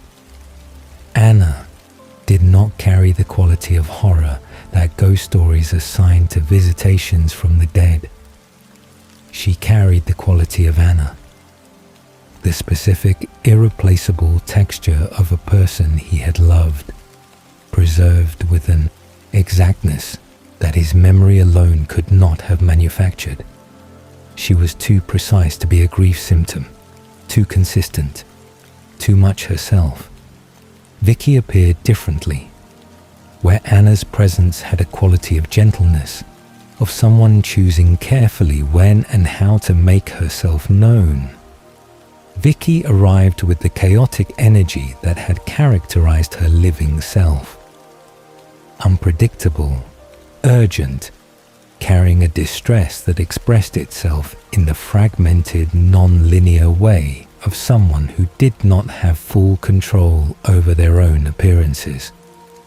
She was being pulled through from the other side rather than choosing to cross. Jeremy eventually understood. Something was using her, some force or intention, on the other side of the boundary between living and dead, that had identified Vicky's connection to Jeremy as a usable conduit and was exploiting it with a ruthlessness that Vicky herself, in life, had always been too vulnerable to recognize when it was being applied to her. The other side, the dimension that Bonnie's grandmother had described to Bonnie, that the witch tradition understood as the place where supernatural beings went when they died, was not a peaceful place. It was not the restful afterlife of human religious imagination, not a space of resolution and acceptance where the dead found what they had not found in life. It was a waiting place, a holding space, a dimension that existed in parallel to the living world, and that pressed against the boundary between them with a constancy that the living could not feel but the dead experienced as an atmospheric condition. The permanent awareness of the world they could see but not fully touch, playing out on the other side of a barrier that was usually, but not always, impermeable. Jeremy was a gap in that barrier. His resurrection, the use of the Gilbert ring to bring him back from a death that the ring had never been designed to reverse, had left something altered in the quality of his connection to the boundary between living and dead. He existed, in some technical supernatural sense, on both sides of a line that most living people existed entirely on one side of. The dead, who had connections to him, could find that gap and use it, could make themselves present to him with a directness that required no exceptional effort on their part. Only the pre-existing relationship that had given them a point of contact. He told Bonnie first. This was the right decision, and he knew it was the right decision before he made it, and he made it anyway, because Bonnie was the person in his life who would understand what he was describing without requiring him to defend the reality of it first. She listened with a focused attention she brought to supernatural information, not alarmed, not dismissive, but immediately analytical, running what he was telling her through the framework of everything she knew about the other side and the mechanics of how the living and dead could interact. Her response was characteristic. She was worried about him, and she was also immediately trying to figure out what it meant and what should be done about it. And she held both of these things simultaneously, without letting either one crowd out the other. This was Bonnie's particular competence, the ability to care about a person and address a problem at the same time, to not require a separation between the emotional and the practical that most people needed in order to function. What Bonnie understood from the patterns Jeremy described was that the situation with Vicky was dangerous in a way that the situation with Anna was not. Anna was choosing to be present, was exercising her own judgment about when and how to appear, was using her connection to Jeremy to communicate rather than to act. Vicky was being directed. The force on the other side that was pulling Vicky through was not interested in communication.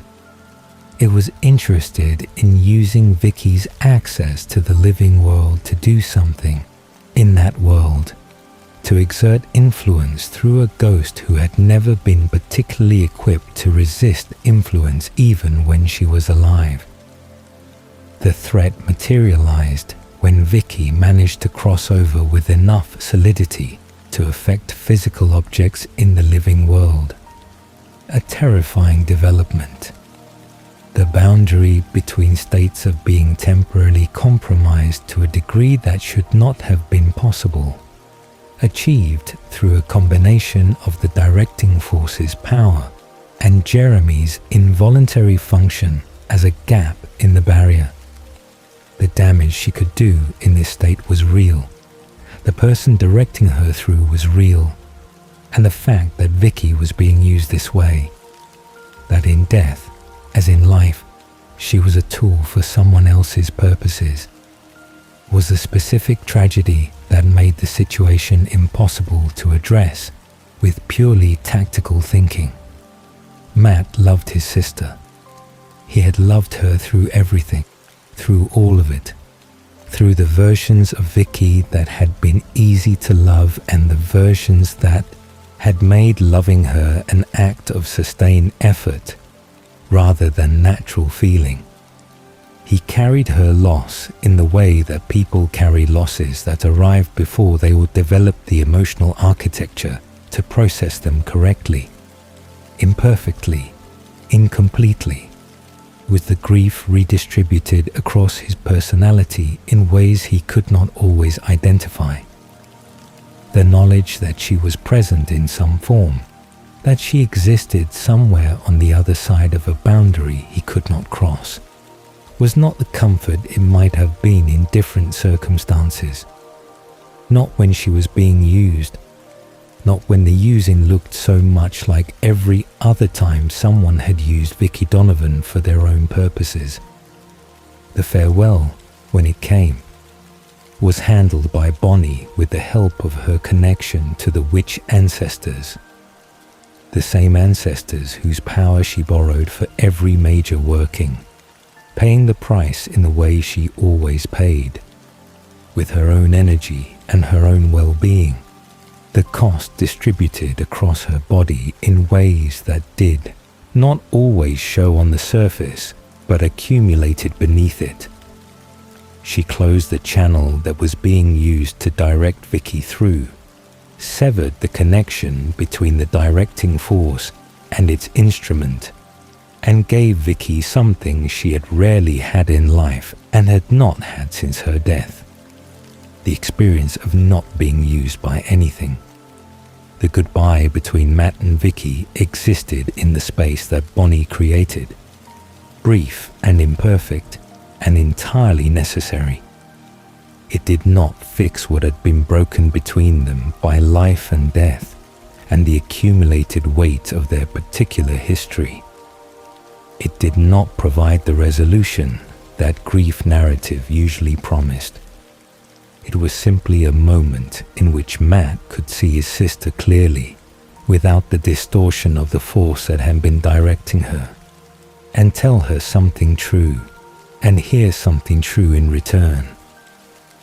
Then she was gone, genuinely gone, and the space she had occupied closed behind her with the quiet finality of something settling into its correct position. Anna's departure was different in character and equal in weight. She had been present through all of this with the careful restraint of someone who understood that her presence was a complexity rather than a simple comfort, who knew that Jeremy's feelings for her, the love that had survived her death and his subsequent relationship with Bonnie, and all the ordinary time that should have diminished but had not diminished it, were not a straightforward gift to him. She loved him. She had always loved him with the focused intensity of someone who had not had many safe places to direct love, and had found one in Jeremy Gilbert, and had held onto it past death, because safe places did not become less precious when you lost access to them. She warned him about the other side, about what it held, about the things gathering there that the living world did not yet have adequate language for.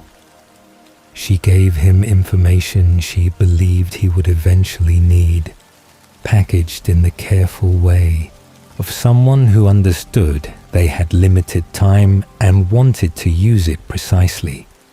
And then she said goodbye in the way that people say goodbye when they mean it completely. Not with the drama of someone performing farewell, but with the quietness of someone who has accepted that the separation is real and has decided to make the last moment honest rather than elaborate. Jeremy let her go.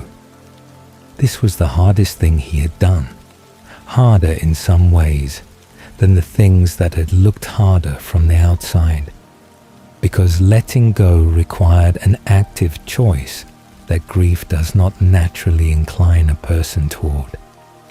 He made it anyway, the way he was learning to make difficult choices, not because they were easy or because he was certain they were right, but because the alternative was a form of staying that would not serve either of them. Bonnie stood at the center of all of this and bore the costs she always bore without adequate acknowledgement. She was the mechanism through which most of the supernatural problems in their circle were addressed, the person whose power was called upon when other options were exhausted, the one who paid in ways that were often invisible because she made them invisible, because showing the cost would require the people she loved to reckon with how much they were asking. And Bonnie had learned early that people found it easier not to reckon with that, and she had made her peace with providing them the convenience of not having to. The ghost chapter closed. The veil between living and dead thickened back to its usual impermeability. The gap that Jeremy represented sealed not permanently but sufficiently. The dead returning to their own dimension to continue whatever existence they were assigned there. Mystic Falls settled back into itself, carrying its new absences alongside its old ones, the way it had always carried things, without fully processing them, without adequate ceremony. The grief folded into the ongoing business of staying alive in a town that asked a great deal of that particular endeavor. Jeremy was quieter afterward, not damaged, or not only damaged, also changed in the way that genuine encounters with loss tend to change people when they are paying attention.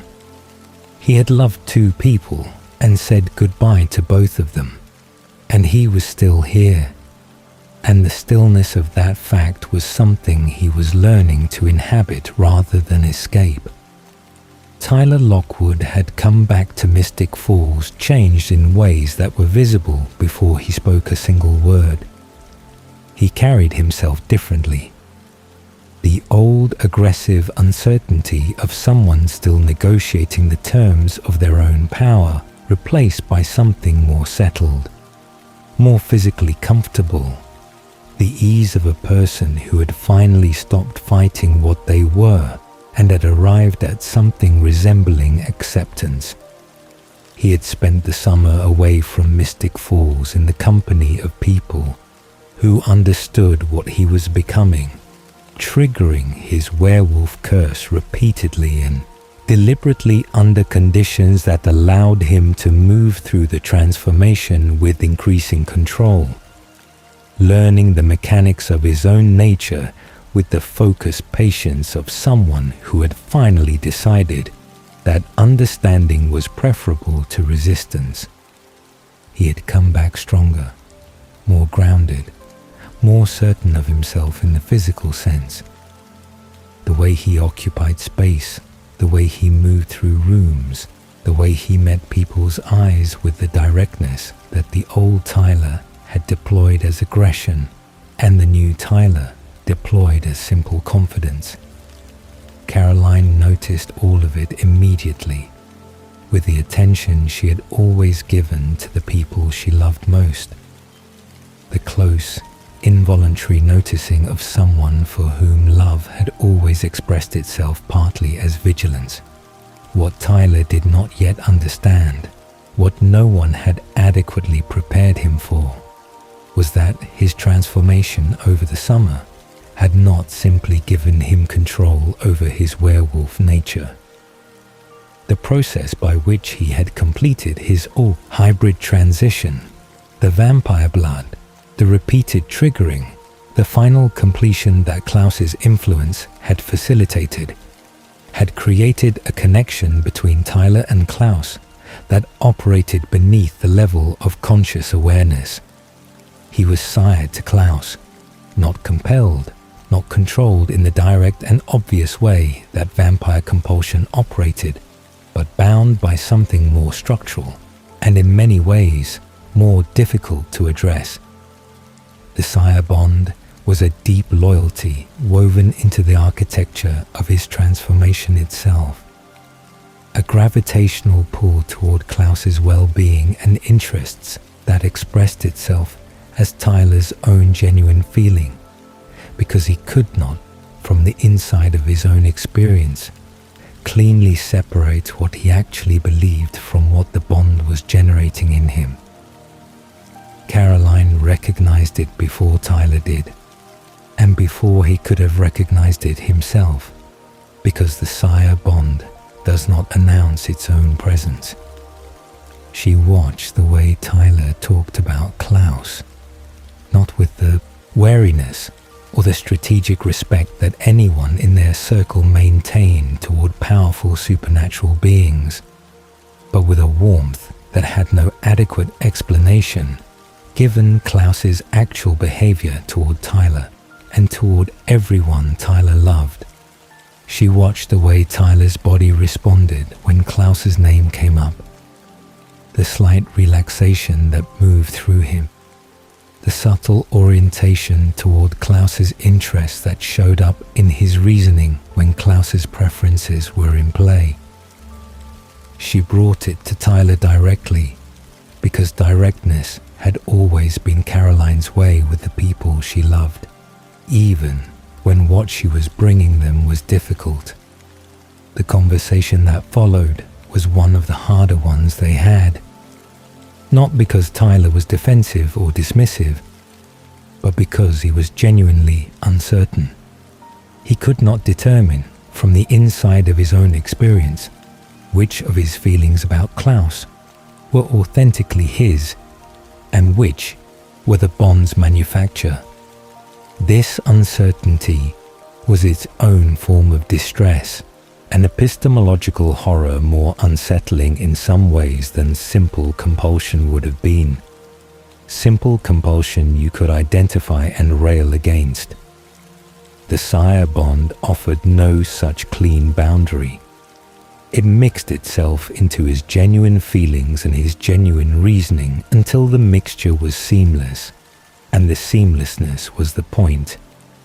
Tyler was not a person who sat comfortably with the idea of his own will being compromised. His entire arc across the previous 2 years had been the story of someone fighting for the right to be the author of his own experience. First against the werewolf curse he had not asked for, then against the expectations of his family and his town, then against the violent and disorienting reality of what he was becoming. The sire bond was another form of that same theft, and he felt it as such even before he fully understood its mechanics. He wanted it gone. He wanted to be Tyler Lockwood making Tyler Lockwood's choices, and he wanted this with the fierce, uncomplicated intensity of someone who understood from experience what it felt like to have that taken away. Caroline decided it could be broken. This conclusion was not supported by evidence at the time she reached it. It was a decision made from love and from the refusal to accept a permanent condition as permanent simply because no one had yet demonstrated a way out of it. She would find the way. She would help Tyler find it. The sire bond was a fact of his current situation and not a defining feature of his nature, and she would treat it as a problem to be solved rather than a condition to be accommodated until the universe provided her evidence that she was wrong to do so. The hybrid army taking shape around Tyler's situation gave it a scope and a weight that extended far beyond his personal experience of it. Klaus was not building one hybrid or a small group of hybrids. He was building a force, structured, distributed, bound to him through the combination of biological loyalty and genuine gratitude that he had always understood was more reliable than loyalty produced by fear alone. Fear made people compliant until they believed they could escape. Gratitude, combined with a sire bond that reinforced it structurally, made people compliant in ways that were much more difficult to dismantle. Each new hybrid required Elena's living blood, drawn and administered during the werewolf to hybrid transition in quantities that necessitated Elena's ongoing cooperation or her ongoing captivity, the distinction between which was largely semantic from Klaus's operational perspective. Elena understood her position in this architecture with the clear-eyed practicality she had developed over months of navigating Klaus's demands.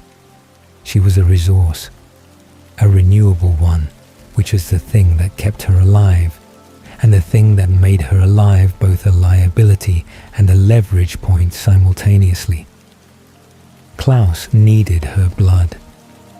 He needed it regularly, needed it fresh, needed it from a living body rather than a preserved one. And this need gave Eleanor a form of influence over her own situation that was narrow and required careful management, but was not nothing.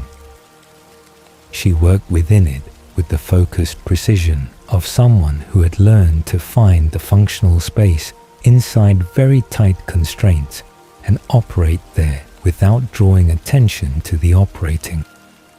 Stefan's reclamation of himself did not happen in a single dramatic moment. This was the most honest and in some ways the most important thing about it. The absence of a clean turning point, a decisive before and after that would make the story easier to tell. It happened the way genuine change almost always happens in people who are fighting for themselves against themselves. Incrementally and then all at once through the slow accumulation of small choices made in the right direction until the accumulated weight of them became something structural, something that could bear the load of a larger choice when the larger choice became necessary. He had been fighting since the beginning to maintain the real version of himself beneath the Ripper's surface, holding the shape of who he was against the pressure of what Klaus needed him to be, returning again and again to the things that constituted proof of his own existence. Elena's face, the specific quality of light in the Salvatore boarding house, the sound of Damon's voice in his memory, caustic and familiar and irreplaceable. These were the things he had been holding, and the holding had cost him, continuously and invisibly, across every day of compliance with Klaus's requirements. But there is a difference between maintaining something and reclaiming it. And there came a point in the deepening autumn when maintenance stopped being sufficient, when the war Stefan was fighting moved from a defensive one, holding ground, preserving what remained, to something more active and more costly and more necessary. He began to want not just to survive as himself, but to actually return to his life, to choose it, not because Elena needed him to, not because Damon was working from the outside to create the conditions for it, but because Stefan Salvatore had decided that the Ripper was not going to be the last word on who he was. The shift expressed itself in the quality of his resistance to Klaus's operational requirements. He still complied. Open defiance would have been immediately dangerous, not just to himself but to everyone Klaus could reach in order to correct it. But the compliance changed in character.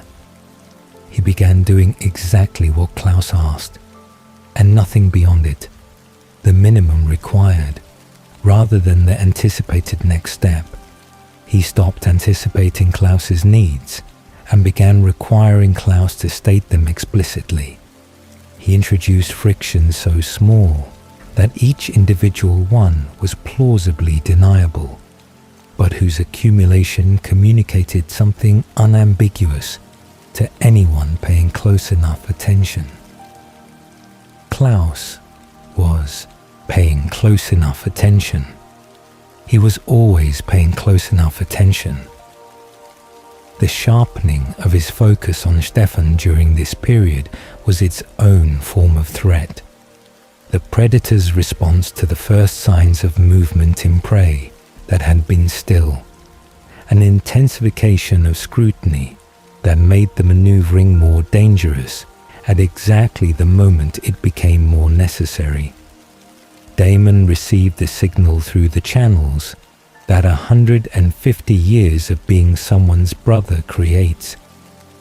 the frequencies so established that communication through them requires no deliberate transmission. Only the ordinary behavior of people who know each other past the point where knowing requires effort. He adjusted his own movements in response, making small tactical changes that cleared space for what Stefan was attempting without drawing attention to the clearing.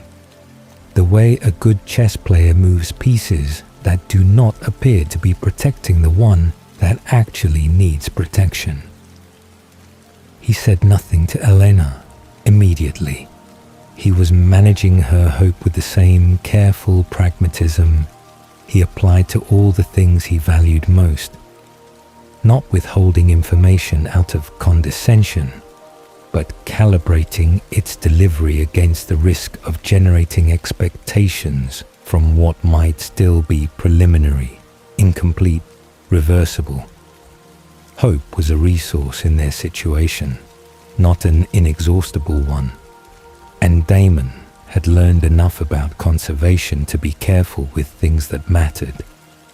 Eleanor's awareness of her own feelings for Damon had been building across the months with the particular quality of something growing in low light, not through dramatic revelation or crisis-induced confession, but through the slow, steady accumulation of evidence she had been not quite looking at directly. She trusted him, not abstractly, not in the theoretical way that you trust someone you have decided to trust, but specifically and experientially, built from repeated instances of Damon being trustworthy when it cost him something to be trustworthy, when the easier option had been clearly available and he had not taken it. She was aware of him physically in ways she had been addressing by keeping other things in the foreground of her attention. She relied on his judgment with a consistency that had nothing to do with the absence of alternatives. She would have relied on his judgment if every other option had been available, because the judgment itself had earned the reliance. She found herself in his company not only because the situation required it, but because she sought it, and she had known for some time that the seeking was not purely strategic. She processed all of this internally, in the careful interior way that was her characteristic approach to her own most difficult truths. The inner acknowledgement preceding the outer one by a significant margin, the private knowledge more complete and more candid than the version presented to the world. She was not a person who betrayed herself easily.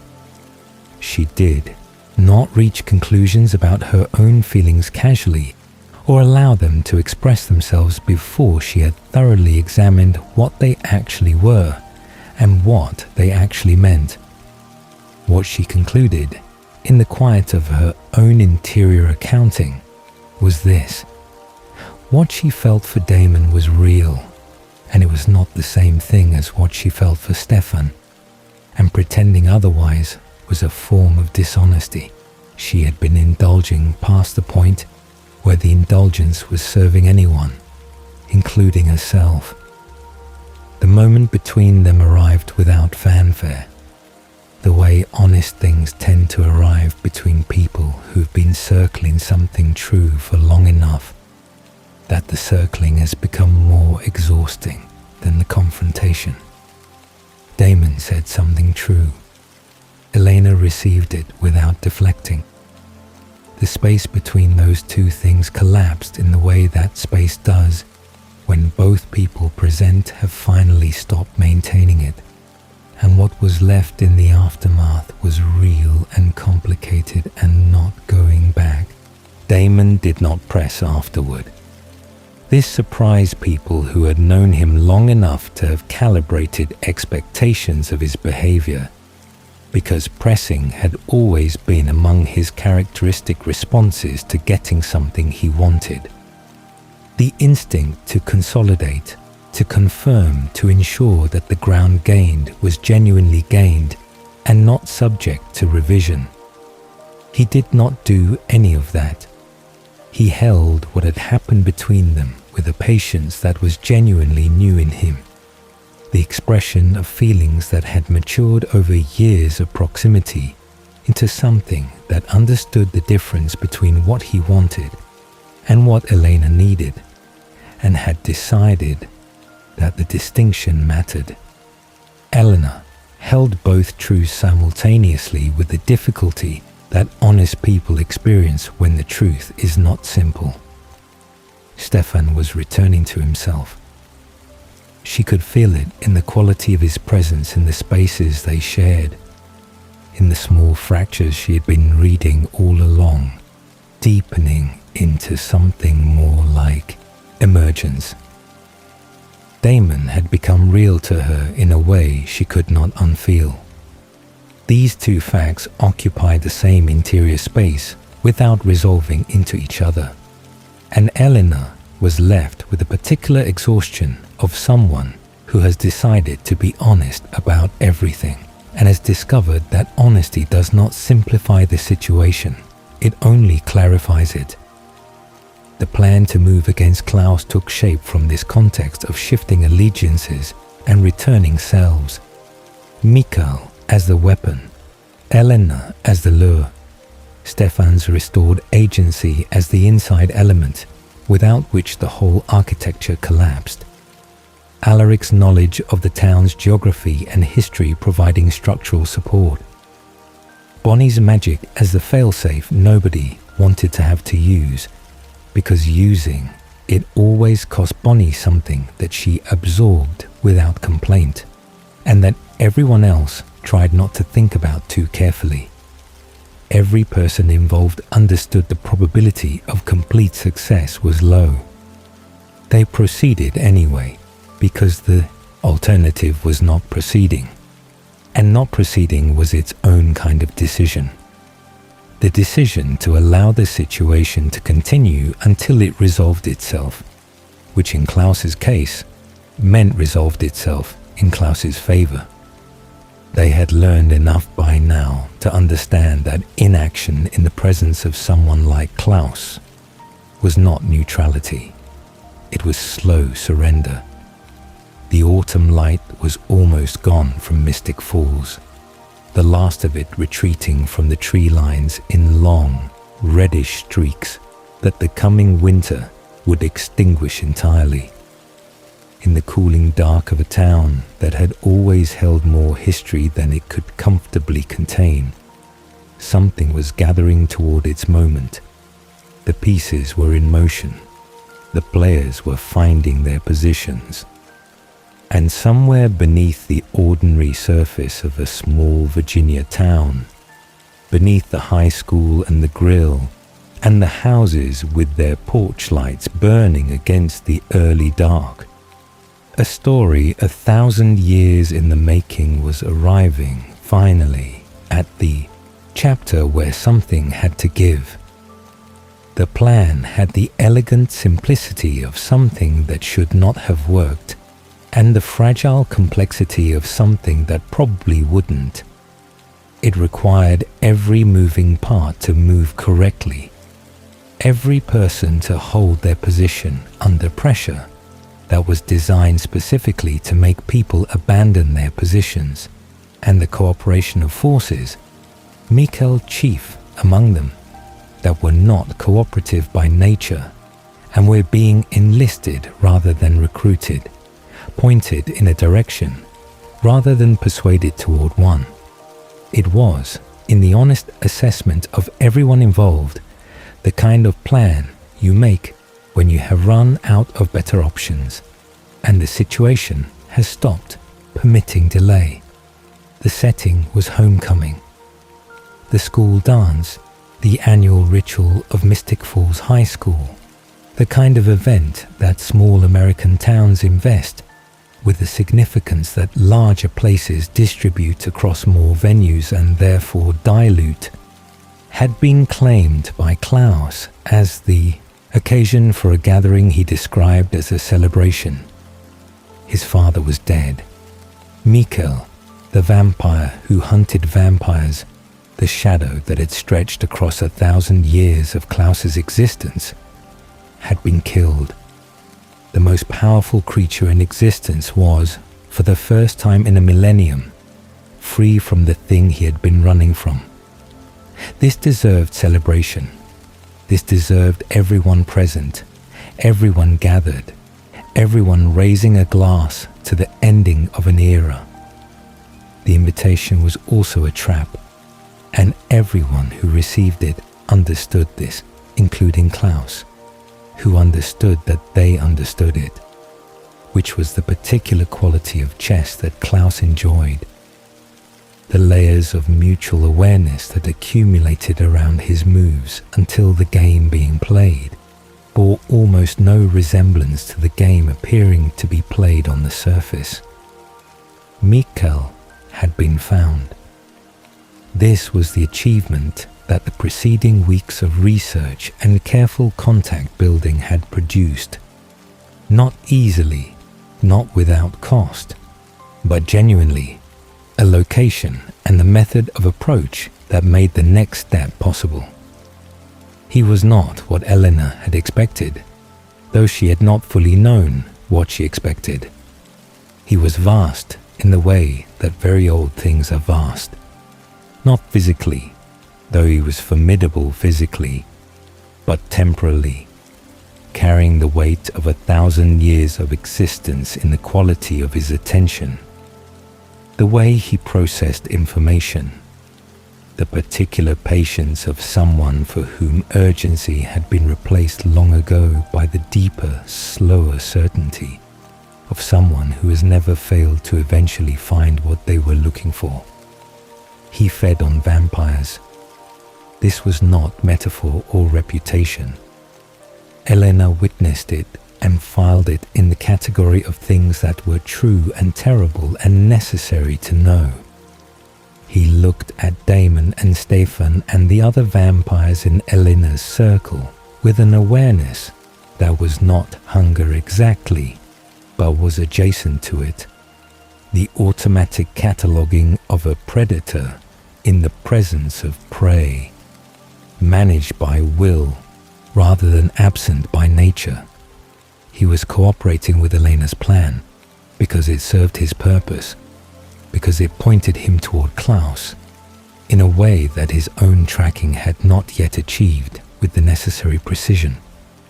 He was not an ally. He was a temporarily aligned interest, and the distinction was one that Elena kept carefully in the foreground of her thinking throughout every interaction with him. The plan required Elena to be the lure. Klaus would not come to a confrontation he had not controlled the terms of. He was too old and too careful for that. His survival across 1,000 years of having a father who wanted him dead, having produced habits of caution so deeply embedded, they operated below the level of conscious decision. But he would come to Elena. He had reasons to come to Elena that predated the current crisis, and that his hybrid army and his careful strategic positioning could not entirely neutralize. She was his resource, the source of the blood his hybrids required, the living doppelganger whose continued existence he needed. She was also, in some register that Klaus would never have articulated, and that expressed itself only in the specific quality of his attention toward her, genuinely interesting to him. The doppelganger who did not run. The human girl who met his eyes without the fear that everyone else's eyes carried. He would come. Stefan's role was the most delicate and the most dangerous.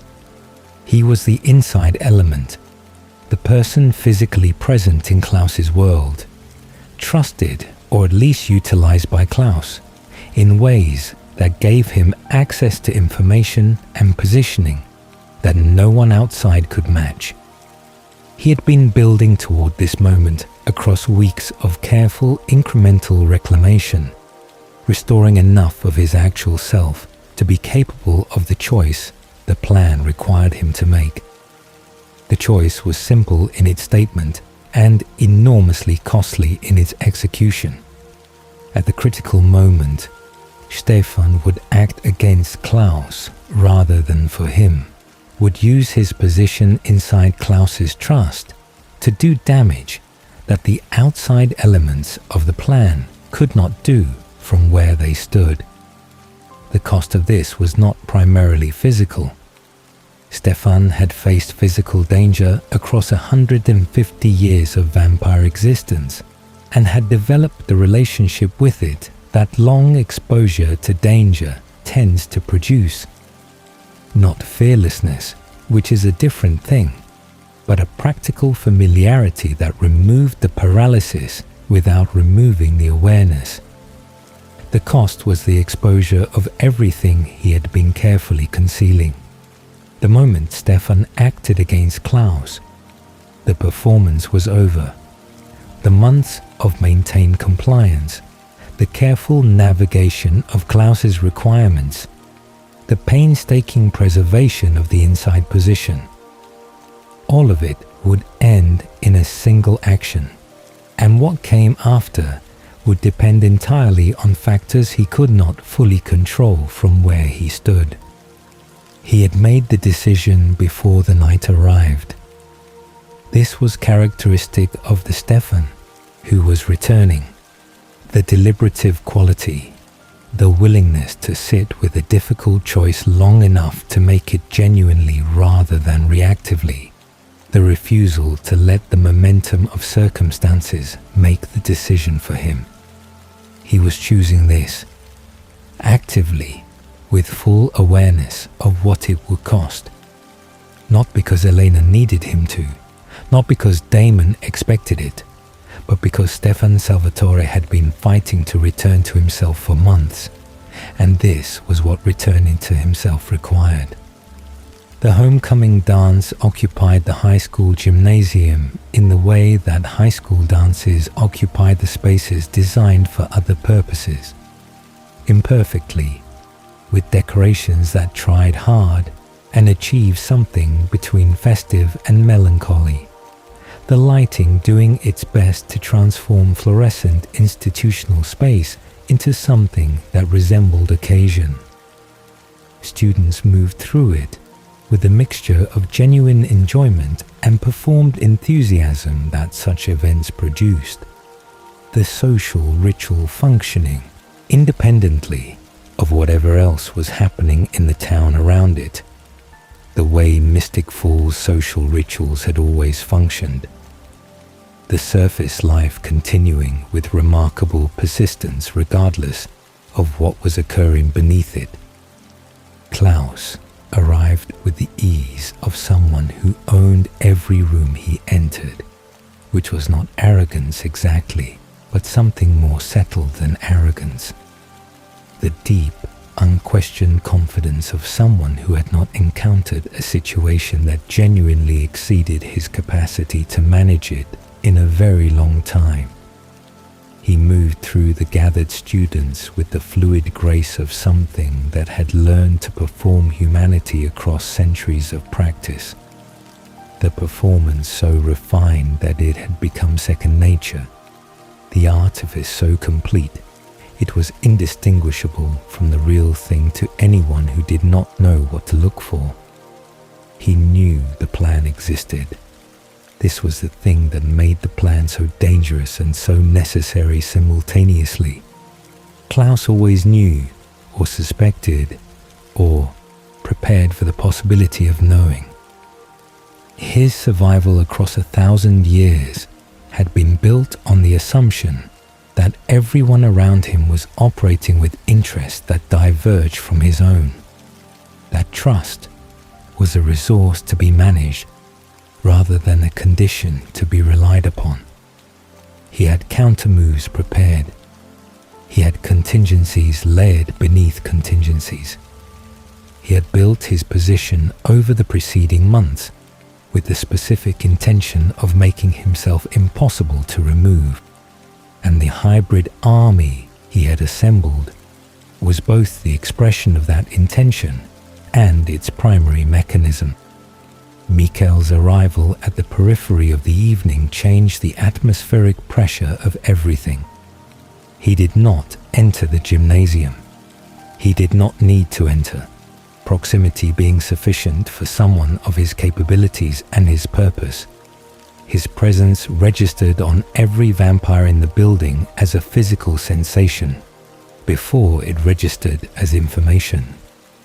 The body's knowledge preceding the mind's by the fraction of a second that separates instinct from thought. Klaus felt it, and his response was immediate and total. The 1,000-year-old fear that had shaped every major decision of his existence activating with the reliability of something that had been activated many times before. The flight response of a creature who had survived this particular threat by running and had never found another way to survive it. This was the moment the plan had been built toward. Klaus moving to flee. Mikhail providing the pressure that produced the movement. Stefan positioned at the critical juncture where the flight path required Klaus to pass through a space that Stefan controlled. The elements were in position. The sequence was in motion. What happened instead was what always happened when plans met reality at the moment of higher stakes. They diverged. Klaus did not simply flee. He had countermoves, as he always had countermoves, and he deployed them with the speed and precision of someone who had been preparing for this contingency. The hybrid army he had assembled was not merely a future resource. It was a present weapon, and he activated it with the authority of the sire bond, directing his hybrids to create the conditions he needed while he addressed the threat his father represented. The evening fractured into multiple simultaneous crises that stretched the plan's capacity to manage them.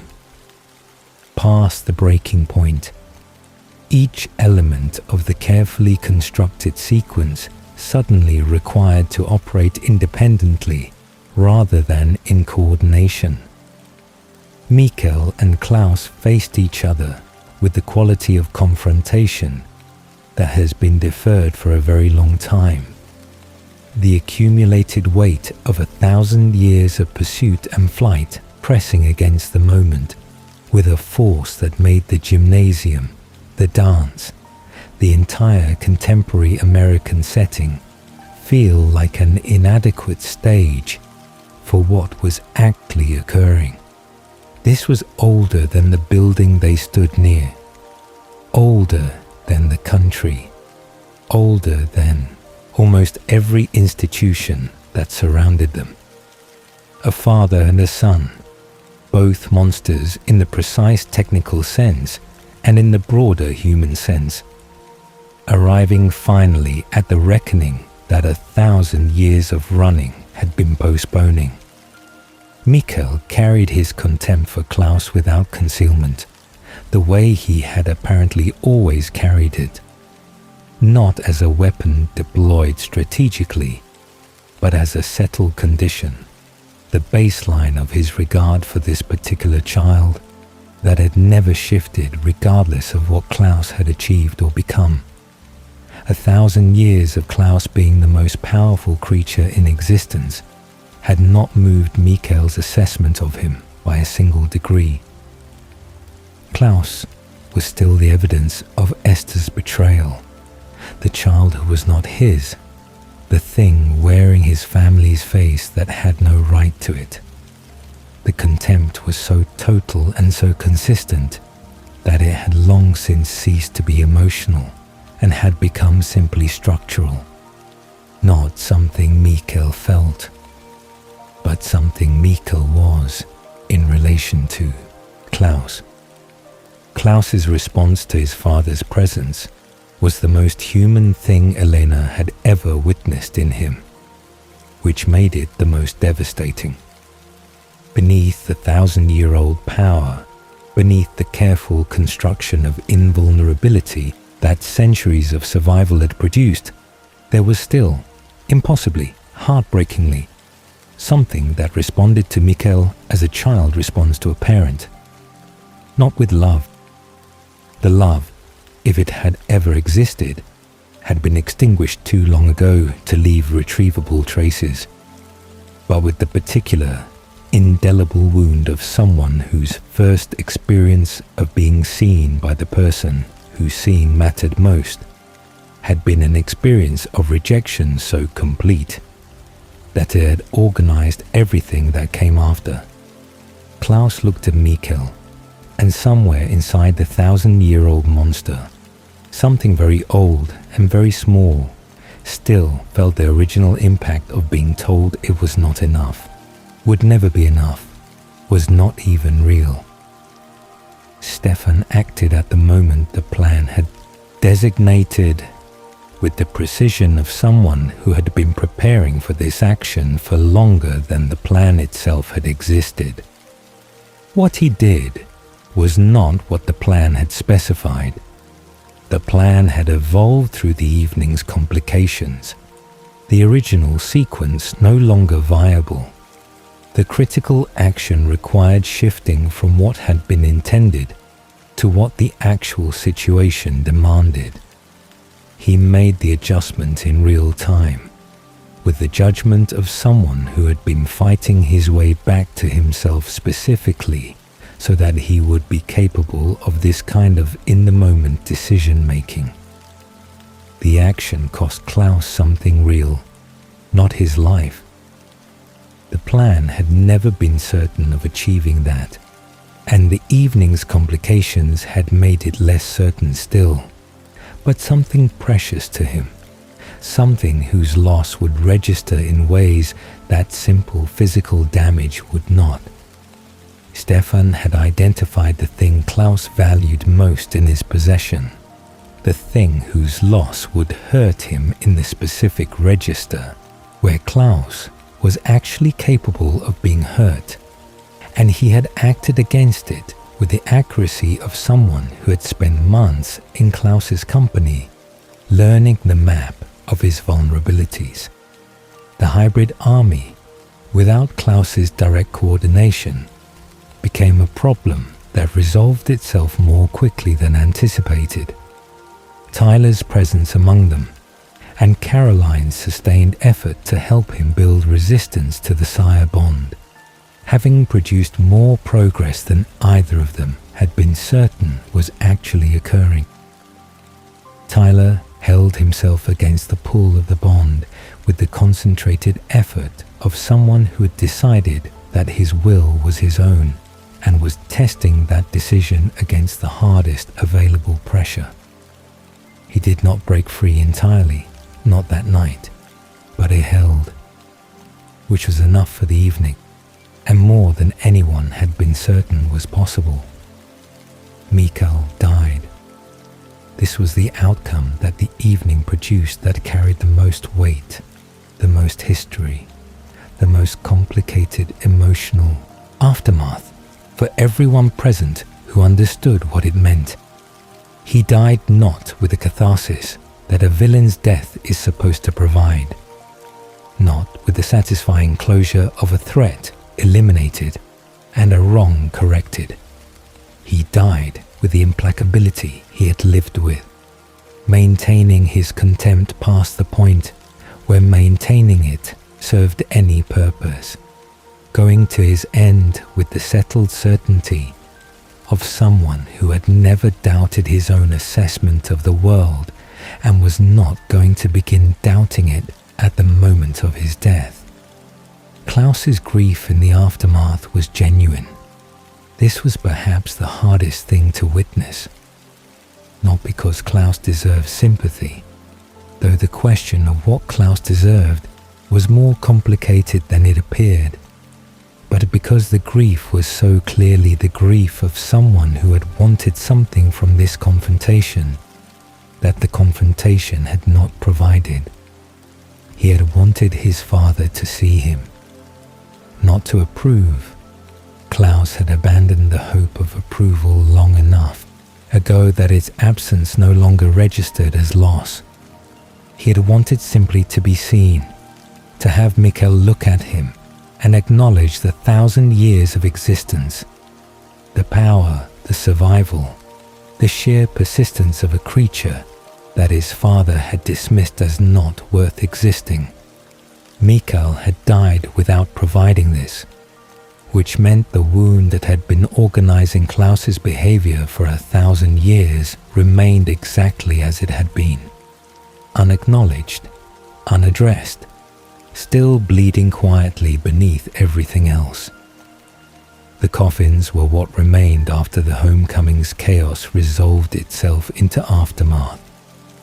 Klaus's coffins, the daggered siblings he had been transporting, the family he kept in suspension because keeping them in suspension was the only form of keeping them he had ever mastered, had been the thing Stefan had acted against.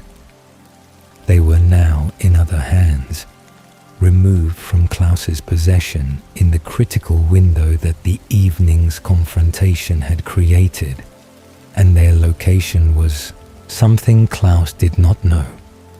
4 coffins, 3 containing siblings daggered at various points across the centuries, Elijah, Cole, Finn, each sleeping their silver sleep in the preserved moment of the dagger's insertion, unaware of everything that had occurred in the world since their compulsory absence from it began, and a 4th, sealed by means that no one had yet identified, that could not be opened by the methods that opened the others, that Klaus's behavior towards suggested contained something categorically different from what the other 3 contained. Elijah was undaggered first. This was a decision made with the careful calculation of someone selecting the least dangerous option among options that were none of them entirely safe. Elijah was the sibling whose internal code made him most predictable, not trustworthy in the unconditional sense, but reliable in the specific sense that he kept his word always, and that his word could therefore be obtained and relied upon in ways that the other siblings' words could not.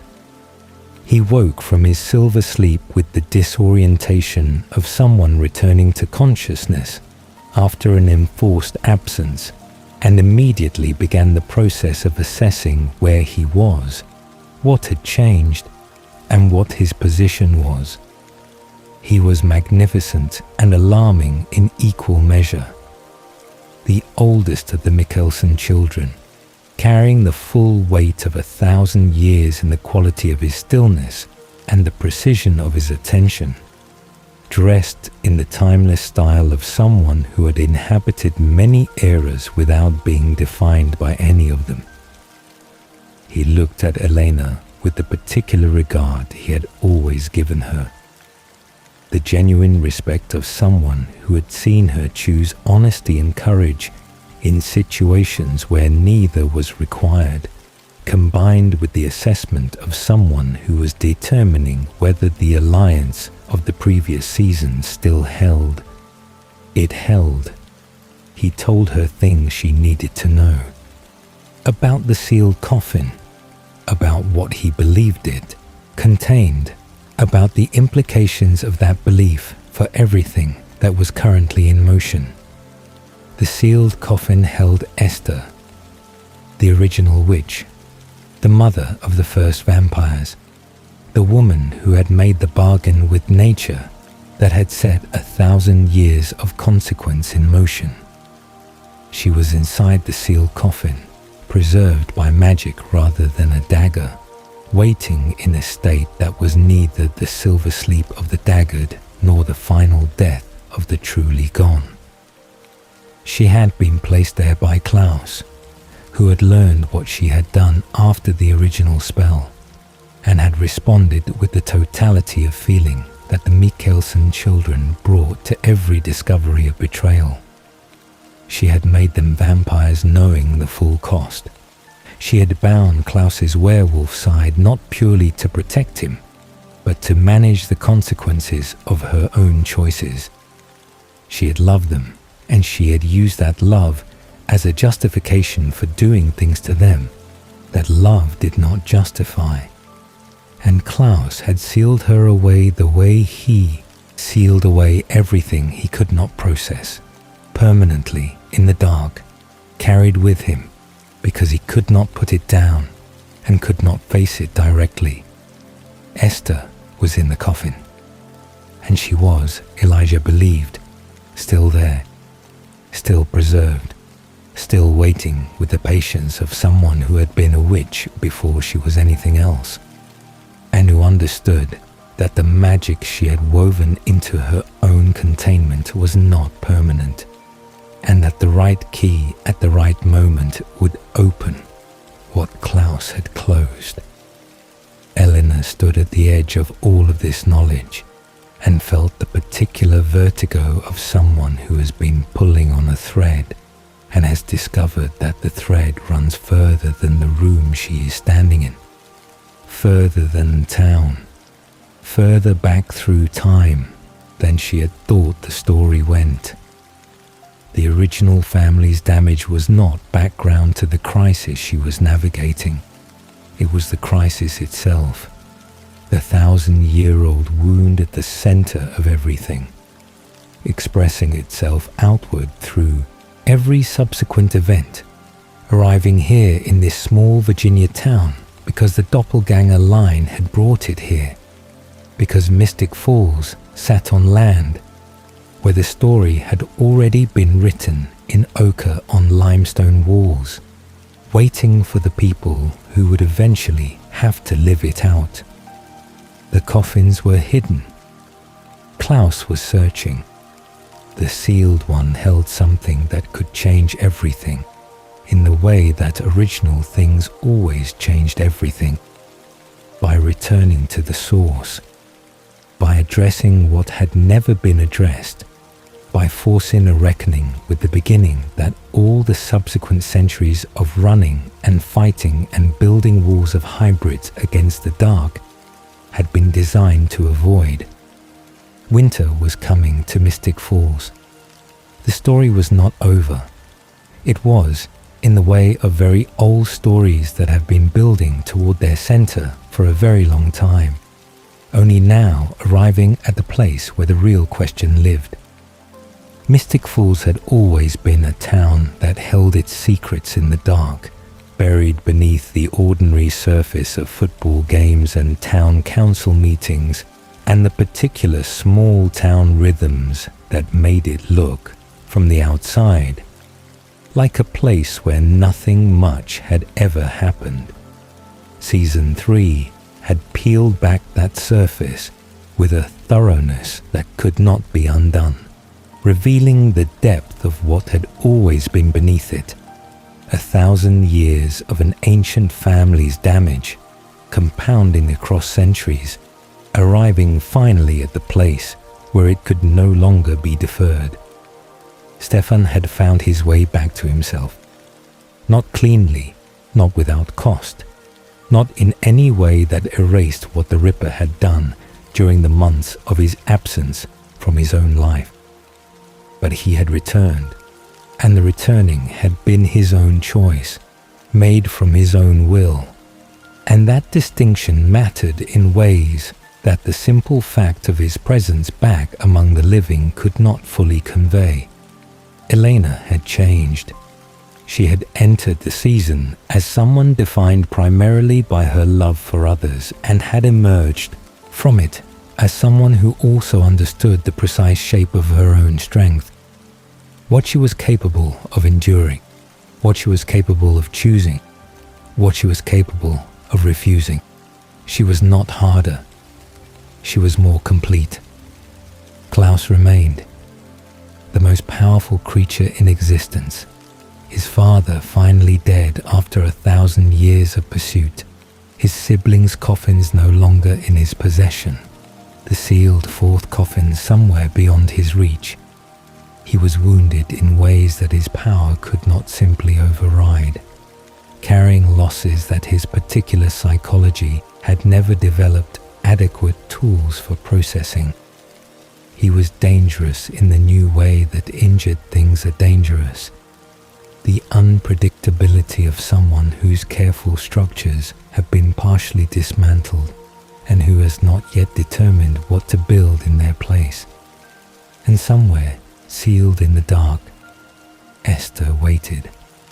The original witch, the mother of the first vampires, the woman whose love for her children had expressed itself as the act that made them monsters and set 1,000 years of consequence in motion. She was still there, preserved in the coffin Klaus had built for her. And the question of what she wanted, what she had been waiting in her dark and patient way to do, was the question the season left unanswered, suspended in the winter air of Mystic Falls, like a breath held too long. The town settled into its quiet. The streets emptied. The lights in the old houses burned against the dark with the persistence of things that have survived many winters and expect to survive many more. Some stories do not end. They deepen season by season, layer by layer, into something vast enough to dream inside. Close your eyes now. Let Mystic Falls grow still around you, and carry whatever piece of this darkness calls to you down into sleep. It will be here when you return. Good night.